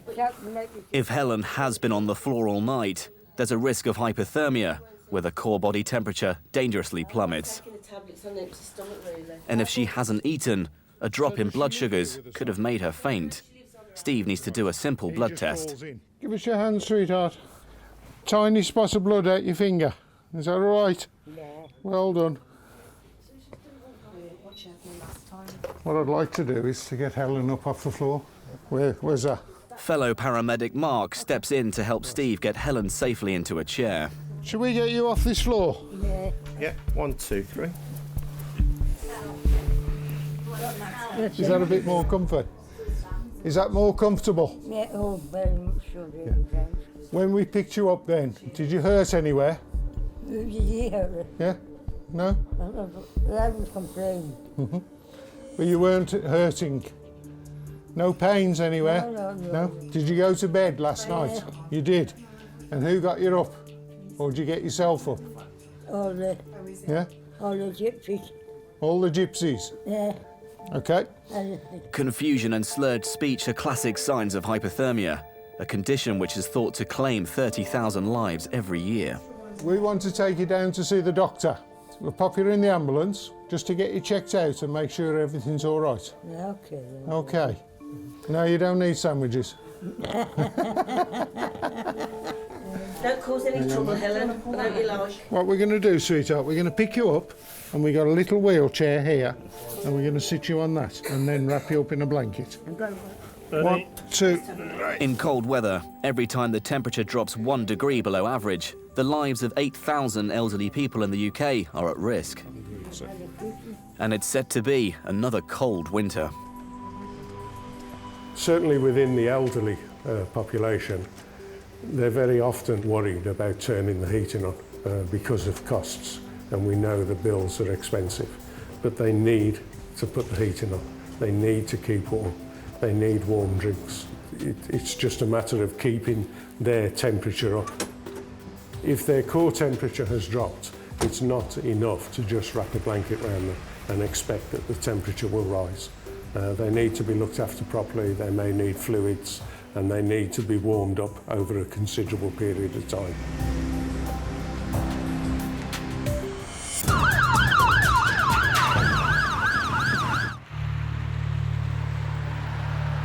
Essex, early morning.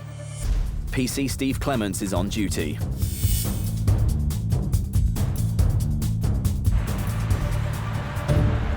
Today, Clem is part of Operation Christmas, targeting motorists around the Christmas shopping hotspot, Lakeside Retail Park.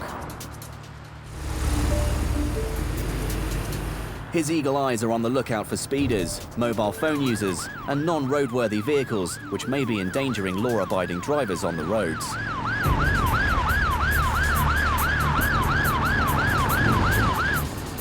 And on a roundabout, his eyes are drawn to one car. Clem waits until the car is at a safe point and hits the lights. I require you to stop. I require you to stop, that's why my lights are on. Okay. Yeah, if you go into there.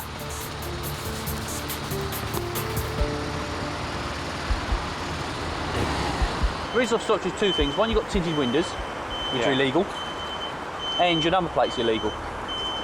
Okay?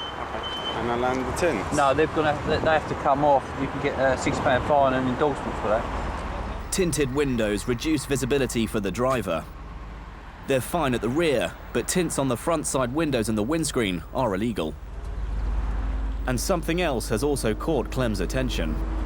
Do you use drugs at all? No. You don't use cannabis or anything like that? No. Not at all? You've not smoked it recently? No. Anyone smoked it in your car? No. There's a possibility of it being in your car? No. Okay. Your car stinks of cannabis.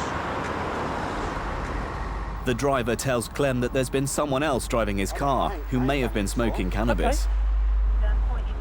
Clem's suspicions are aroused. He checks the driver's details with the police national computer. Have you got any convictions that you know to on the police? Have you got any convictions? Have you ever been arrested by the police and convicted? Right, okay, and what else? What's the specifics of the offence of cannabis? Was it just possession? It was in my bedroom. So what I'm saying is you have a connection to cannabis. Yeah? Okay, yeah. But I can smell it anyway, so we're going to have a quick search around your vehicle.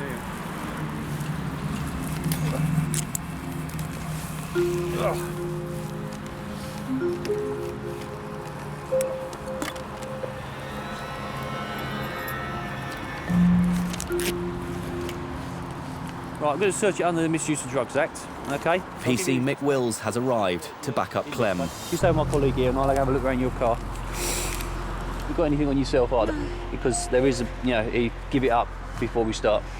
Okay? All right, let's have a quick look around in. Clem knows all the usual hiding places. Do you have a lot of problems with the fuses on this car? Do you have a problem with the fuses on this car? They go a lot. Yeah. I just know there's a lot of damage to your fuse box. Is there? Yeah. What do you mean damage? Constantly open it. It's a nice little hiding place for cannabis. It's far more excessive than normal use for a car. Is this your jacket? Yeah. with the doors getting open, it is getting faint to the smell, so it does sound what you've said. I can't find anything today. But there's no cannabis in this car, and Clem's ready to let this man go shopping. Just here. Right, that's me. I've just searched the car in the section, the Misuse of Drugs Act. You know, I haven't found anything, but I'm PC Clements, and that's from my motorcycle unit of Essex Police. Okay, so this will be a record I've stopped you today. So if you keep that one, What's that? this is a fine for the index plates, and you're getting a warning for your tints. Well, I want something for searched. I want something, you just search my car, I want something to prove it, because if I go down the road now and another police stops me, I want a paper to prove it. Right. So I would wait for you. Okay. I would want it. I'll send it to you. You've got to request it now, you request it in 12 months. I want it now.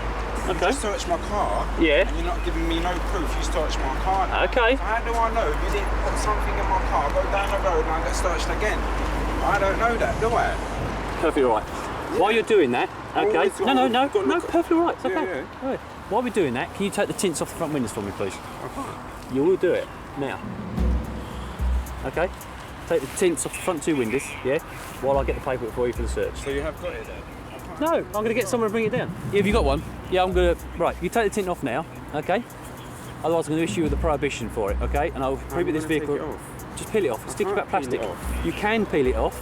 I've done this plenty of times. I don't mind you peeling it off. No, I can't peel it off. It's your car, I'm not going to damage it. I can't peel it off. Why?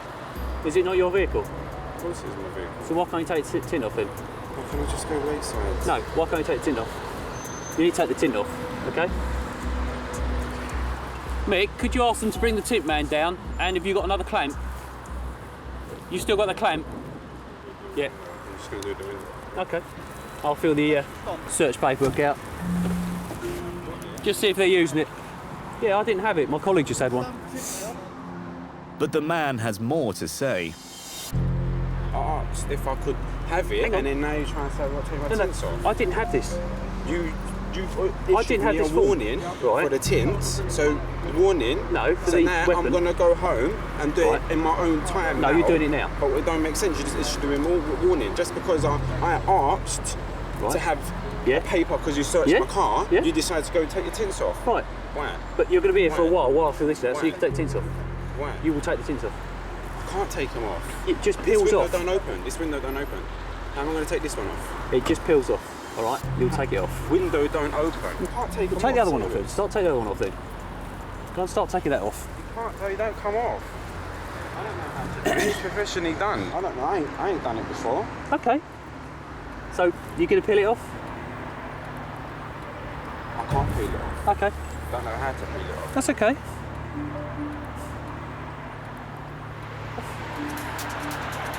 Right, what happens now is, because the tint's going to stay on, we test the level. I've got a machine coming out to test the level of it. Depending on the level, depends on what the fine's going to be, okay? If it's under a certain percentage, yeah, it'll be a £60 fine and 3 points to your licence for driving the vehicle in a dangerous condition, okay? Or if you take it off in the meantime. Just the front ones? Yeah, they're all okay. You just can't have it on the front ones. Or you take it off in the meantime. They don't come off. I'm not allowed, because obviously how this gentleman's behaving, I have to protect myself, is that he can go away and say, I damaged his windows when I showed him how to take it off, yeah? All right? So if we can get that tint off of that side, I'll give you a VDRS for this side. All right, so we get it sorted. Once it becomes clear that the only way this couple are going to get to the shops is by removing the tints, the man's girlfriend decides to help out. He's got screwdrivers in the boot. You just need to start it. You just need to start it. Sorry? I will do it. Not be rude, but this lady seems a little bit more non-biased between. She can listen to what I'm saying, right? If you let, I'll speak to her. If we can take this one off, yeah, I can issue a VDRS to get the other one fixed, right? Okay. Okay, but we need to at least show me that you're going to take one off. I'll give you a VDRS for the other side, which is a vehicle defect report, which means you take it off and then take it to an MOT and they'll sign it and say, yes, you've done it. And there won't be any prosecution on that. So if I take that off, I can go? Yeah. Yes, that's what we're saying. And you don't get points? I'm going to take it off. Well, you Finally, after 45 minutes and the threat of clamping, points and a hefty fine, the penny finally drops. If you stop just there, you see the difference in it? Yeah. That's letting 70% of light in, yeah? It's okay, it's the available light we got today, it's quite good, but as soon as it's night time, yeah, it's not. And that's what that is the maximum it can be tinted to, that there.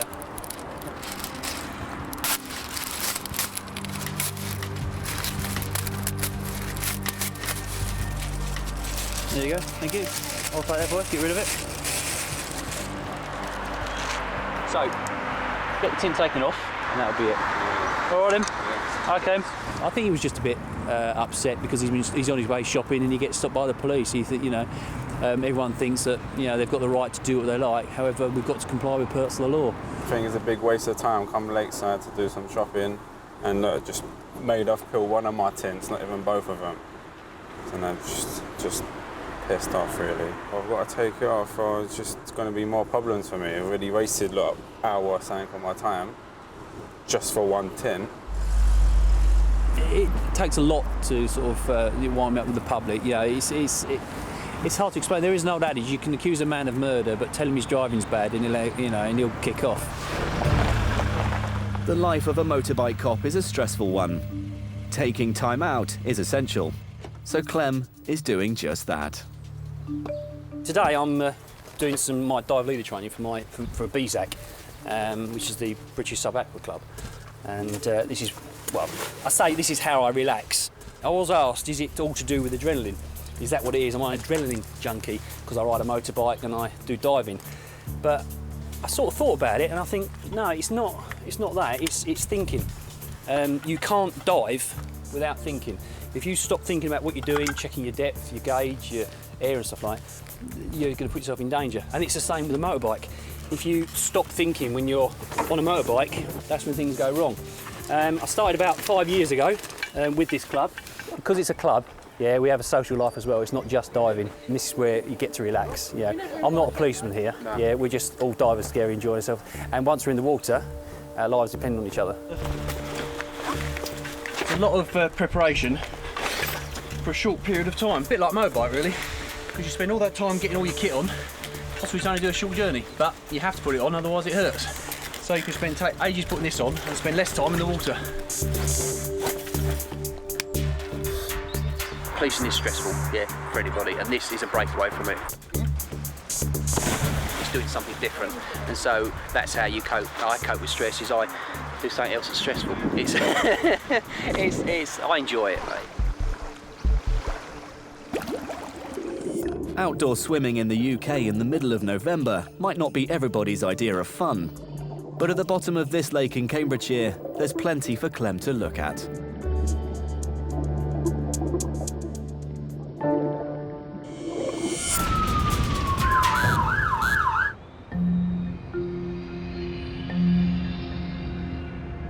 Birmingham, and Mark's taking a break in the city centre when he receives his next job, but it's not from control. A member of the public's come up and told us that just round the corner outside a public house there's a male flat on his back and somebody's rang for ambulance, so we're going to go and investigate. Thank you. Mark's on scene in seconds. How we doing, mate? You talk to me? Yeah. The man's out cold outside a pub. He's unresponsive, and right now, Mark's not sure what's wrong with him. There's a lot of blood coming from his head, and he could also have been drinking. Has he spoke to you? How we doing, chap? Who saw him come out? Me, I did. Was he staggering when he come out? She doesn't know nothing. He staggered backwards. I took As he him staggered out. backwards, his foot went like that And he fell backwards. Come take his head, Steve, would you? Keep your head still. Keep your head still. Fellow biker paramedic Steve has arrived from base to help. If you just secure his head for us. He's intoxicated. Was you drinking with him? No. No. I've All right. been in there myself all day, so I know. He's had a lot. Eyes out and blinking. I'm talking to him, but he's not replying. If the man's hit the back of his head as he's fallen, he could have damaged his neck or spine. He needs to get to hospital as soon as possible. Have we got a vehicle at all, please? We've got an intoxicated male with a head injury who needs collar and boarding. He's got a little bit of a jagged wound. I'm not overly concerned about the head injury at this stage. Obviously, once he's in the warm, on the back of the ambo, we'll have a proper look. Mark's got a very basic test to run to check the man's consciousness. Open your eyes for me, mate. Open your eyes. Hello, all right, good man, good man. Well done. You can go back to sleep now. I've just checked his observations. His blood pressure's a bit increased. He's obviously nodded off to sleep, so we've just done a bit of painful stimuli just to double check that he still responds. So we just give it a little pinch to the earlobe. Straight away he opened his eyes, moved his arms, so I'm happy at that. So we're literally just going to leave him as he is now until the ambulance gets here. Because we can't clear the C-spine, we're going to do the full Monty. Collar board, if you don't mind. OK, so we're going to go on 3 then, yeah? When everybody's ready, 1, 2, 3. Mark and Steve need to keep his head immobilised in case of neck injuries. Just get the collar. All right, keep still, mate. All right, nice and still. Don't worry, mate. Where are we going? We're going to take you to hospital, mate.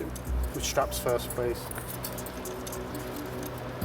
Got it? Where are we going? We're going to hospital. Popping you to hospital. 1, 2, 3. What are you doing? Taking you to hospital, mate. Thank you. I ain't wrong. It's the ambulance service, we're not police. Yeah? We're just making sure you're all right. You've had a bit of a tumble. I've got hold of spice. Keep your arms down, mate. Are you allergic to anything? I'm going to kill him. I'm going to kill him. I'm going to kill him. Before you do that, are you allergic to anything? Ma'am, I'm going to kill him, ma'am. I could safely say almost every single day of my working life, there's a job that involves alcohol in one way or another. Fortunately, alcohol, I mean, totally avoidable. Don't need to drink to in excess. It needn't have happened. Are you allergic to anything, mate? Are you allergic to anything? It's really important you tell us if you are allergic to something. We don't want to give you any medication that you're going to get sick from. You love me. You love me what? Do I love you? I don't know you, mate. You love me. I don't know you. I'll shut the back up and leave you to it. All right. Okay. Are you allergic to anything? Massive implications on the NHS and members of the public, because at the end of the day, we're here dealing with a drink-related incident, and there's jobs out there that need attending to, and at busy times of the year, which is, you know, fastly approaching. We've got winter pressure coming, so the workload increases dramatically. But you know, we can't magically pull ambulances and responders, paramedics out of a magic hat. You know, we still have to cope with that demand. Are you allergic to anything? A huge number of call-outs for the paramedics involve people under the influence of alcohol, and it's affected Mark's own drinking habits. I've got to be honest, it puts me off drinking, seeing the state people are in, you know. I could tell you, I went out to a professional person who was a partner in a business, and it was this time last year. He was intoxicated, he'd vomited, he'd wet himself, and then he wanted to fight us. I mean, this is an intelligent person that's got a business, and alcohol has resorted him to a vomit-plastered, violent person. If that's what drink does to you, me personally, I don't drink to excess. Very, very rarely that I'll drink.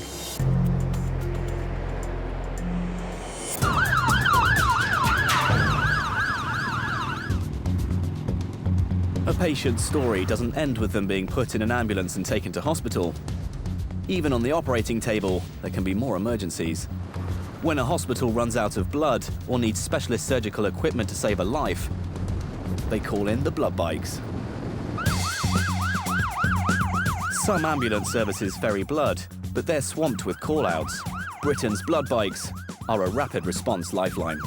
Around the clock, the bikers crisscross the country, rushing urgent supplies, lab results and medical equipment to wherever they're needed. One of the most urgent jobs that I've actually had to take is a request to pick up some surgical equipment from one of the children's hospitals, take it to another one, and as I walked through the door, they grabbed it off of me and basically said, "Great, we need this." The poor little baby is actually on the operating table, ready and waiting. Mel Rowbottom is one of the Bristol blood bikers. The blood biker service is entirely voluntary, and accountant Mel gives up one weekend a month to work around the clock in any weather rushing critical medical supplies from hospital to hospital. So, where am I going from? Her first call out today is to a children's ward.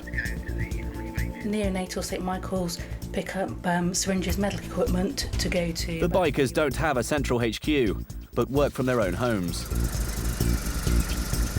They ride BMW R1200 RTs, the same bikes as the Essex cops, complete with blue lights and sirens.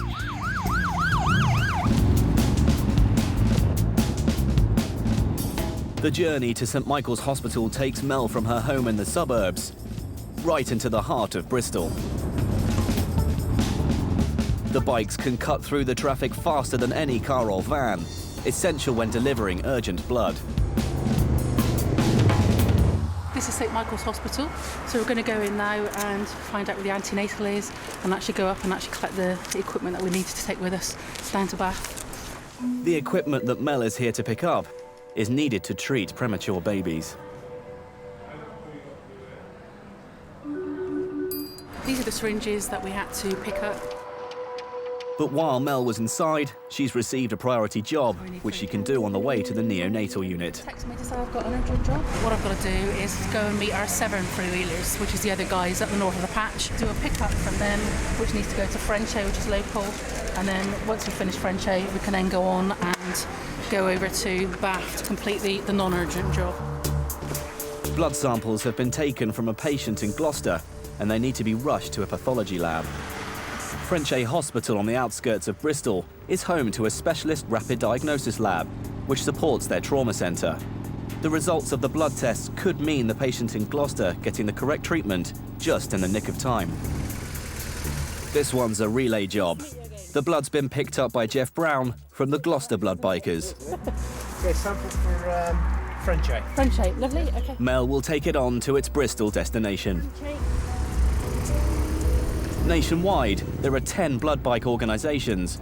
Between them, they operate a crucial service, which not only saves lives, but saves the NHS hundreds of thousands of pounds every year. Civil servant Jeff Brown has been working for the blood bikers for 3 years.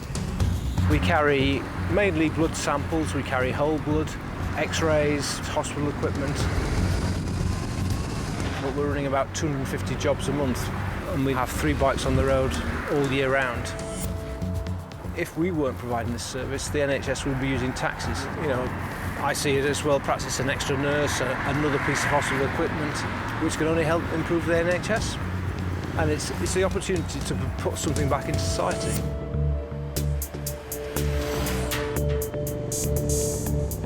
Mel has arrived at Frenchay Hospital and is making her deliveries. It's been a long day. One job turned into 4, and she's not finished yet. You never know, and that's the whole point with this. You could have 60 calls across a weekend, which means you're on the road permanently, or you could have 2 in the morning, 2 late evening. You're here, you're on call, you commit your time. You just have to be prepared for whatever's going to be on the end of the phone. Just delivering a package, come down from 7 three-wheelers for you. Thank you. It's all rewarding. Obviously, at the end of the day, we'll save someone's life or help someone make a crucial decision.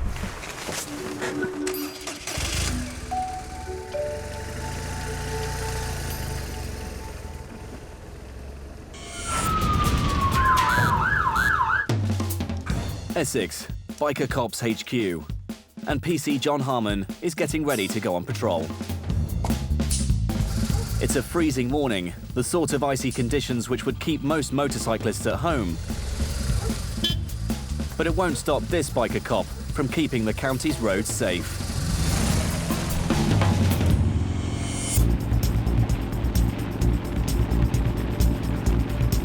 Dangers on the road come in all shapes and sizes, and keeping drivers out of trouble doesn't just mean tickets and tellings off.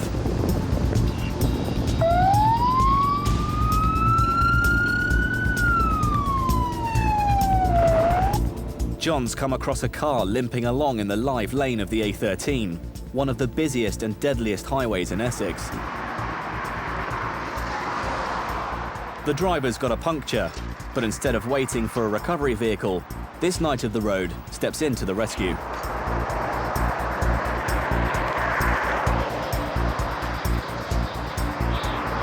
Further down the road, a lorry has shed some turf which could be a danger.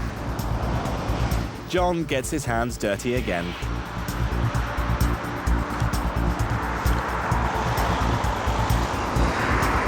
John doesn't always find the problems.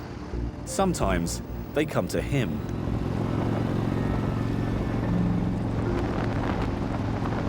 On the A13, the traffic is moving at a steady 70. John leaves the minimum braking distance between him and the car in front. But someone decides to barge in. Perhaps not the wisest of moves to cut up a biker cop. Driver, you turn left of the roundabout, straight down, you come to the split road on the left and takes you into services. Yeah. I'll speak to there, please. Thank you.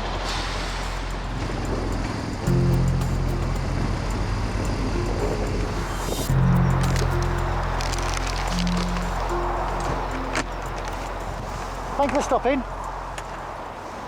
What's the speed limit on the dual carriageway, please? On the A13, yeah? Yeah. 70. Okay, so if I'm doing 70, why are you overtaking me? What you were doing just under 70?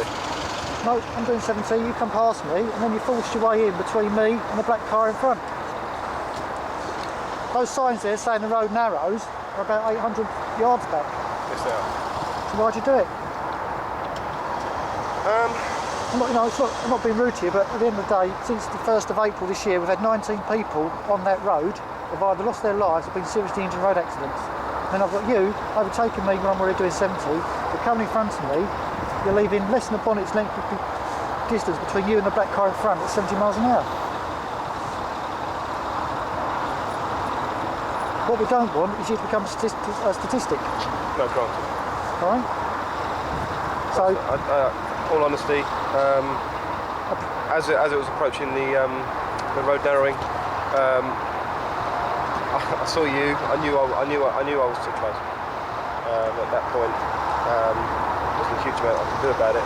But I'm not surprised we're having this conversation. So I apologise. Okay, but all we're trying to get across to you is that we don't want you to end up as another statistic.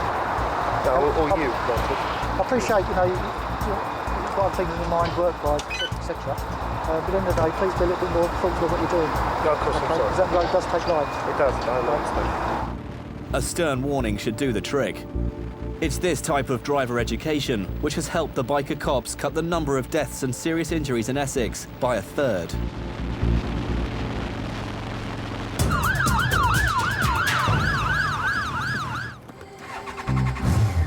Van overturned, person strapped, medic en route, an officer. Biker paramedic Mark Hayes has been called to a serious crash.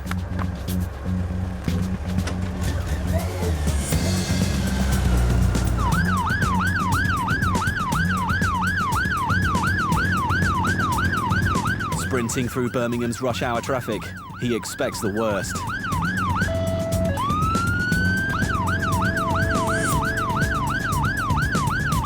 As he gets onto an empty dual carriageway, he hits the throttle.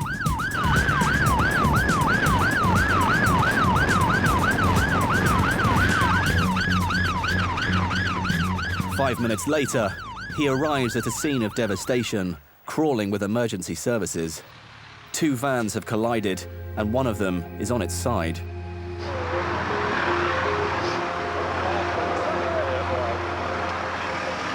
How are we doing? What's the story?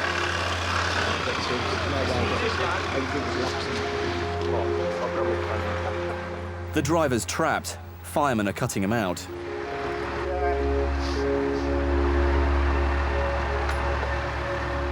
Mark's expecting serious injuries. But there's a surprise. Is this the driver? Yeah. Don't be walking about, chap. Licence still. I want to know if that guy's all right. Just keep still. All right. What's your name? Joseph.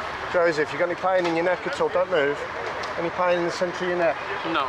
Any pain down your back at all? Just on my right shoulder. Right shoulder. Any pain down here? No. Keep still. Astonishingly, the driver's climbed out of the van and seems okay. But Mark's worried he's in shock, and that could be masking injuries. Was you wearing your belt? Yes. You are, Steve. We'll just put you in the warm and we'll have a look at you. Nice and slow. You all right? Is the other guy all right? Yeah, the other person's fine. You can start some off. Okay. I think you've been a lucky man, haven't you? You've got a bit of a sweat on there. I think that's more fear of seeing. Yeah. All right, just relax, nice and still. Take a deep breath for us, chap. Lovely. Okay. Any pain in your chest? Nothing at all. Pain in your tummy? Nothing at all. Good man. Can I have a little feel in your... Yeah, carry on. Anything along here? No. So feel in the joint there. Anything? Remarkably, his neck and his back's clear. There's no obvious injuries other than he's a bit shaken. He's got no other injuries, literally the right shoulder blade. Thank you very much for the quick response. You lot do a fine job. Thank you. Thanks the same. I don't have a hat. I put it off to you. All right, no worries. Okay. Am I allowed to stand up or? Just stay there for a bit. Just keep you in the warm. Keep you sat down. You're better off like that. I saw everything as I turned over, and that's like it's a very scary experience. But I thank God because it's just a pain in my shoulder. My rest of my body's fine. One lucky bunny. I mean, I've been out to numerous vehicles that have overturned and it's come through as traps, and you get there and they are walking around and the cars can be unrecognisable from the damage.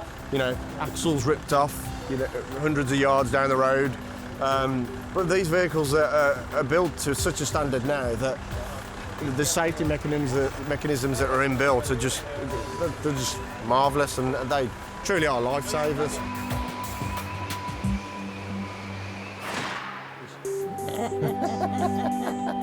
Helen, the 90-year-old lady Steve helped, spent a month in hospital, but sadly caught an infection and passed away. Her family were very grateful for Steve's hard work on the day. We couldn't have asked for a better response or a more kinder paramedic than the paramedic who came to Mum's. She had a wonderful, wonderful funeral and attended by many of her friends and friends who really cared for her. You must be aware that although your mother is getting very old, whether they be 90, 80, you must look after them and take care. She was lovely. She was a lovely person. She really was.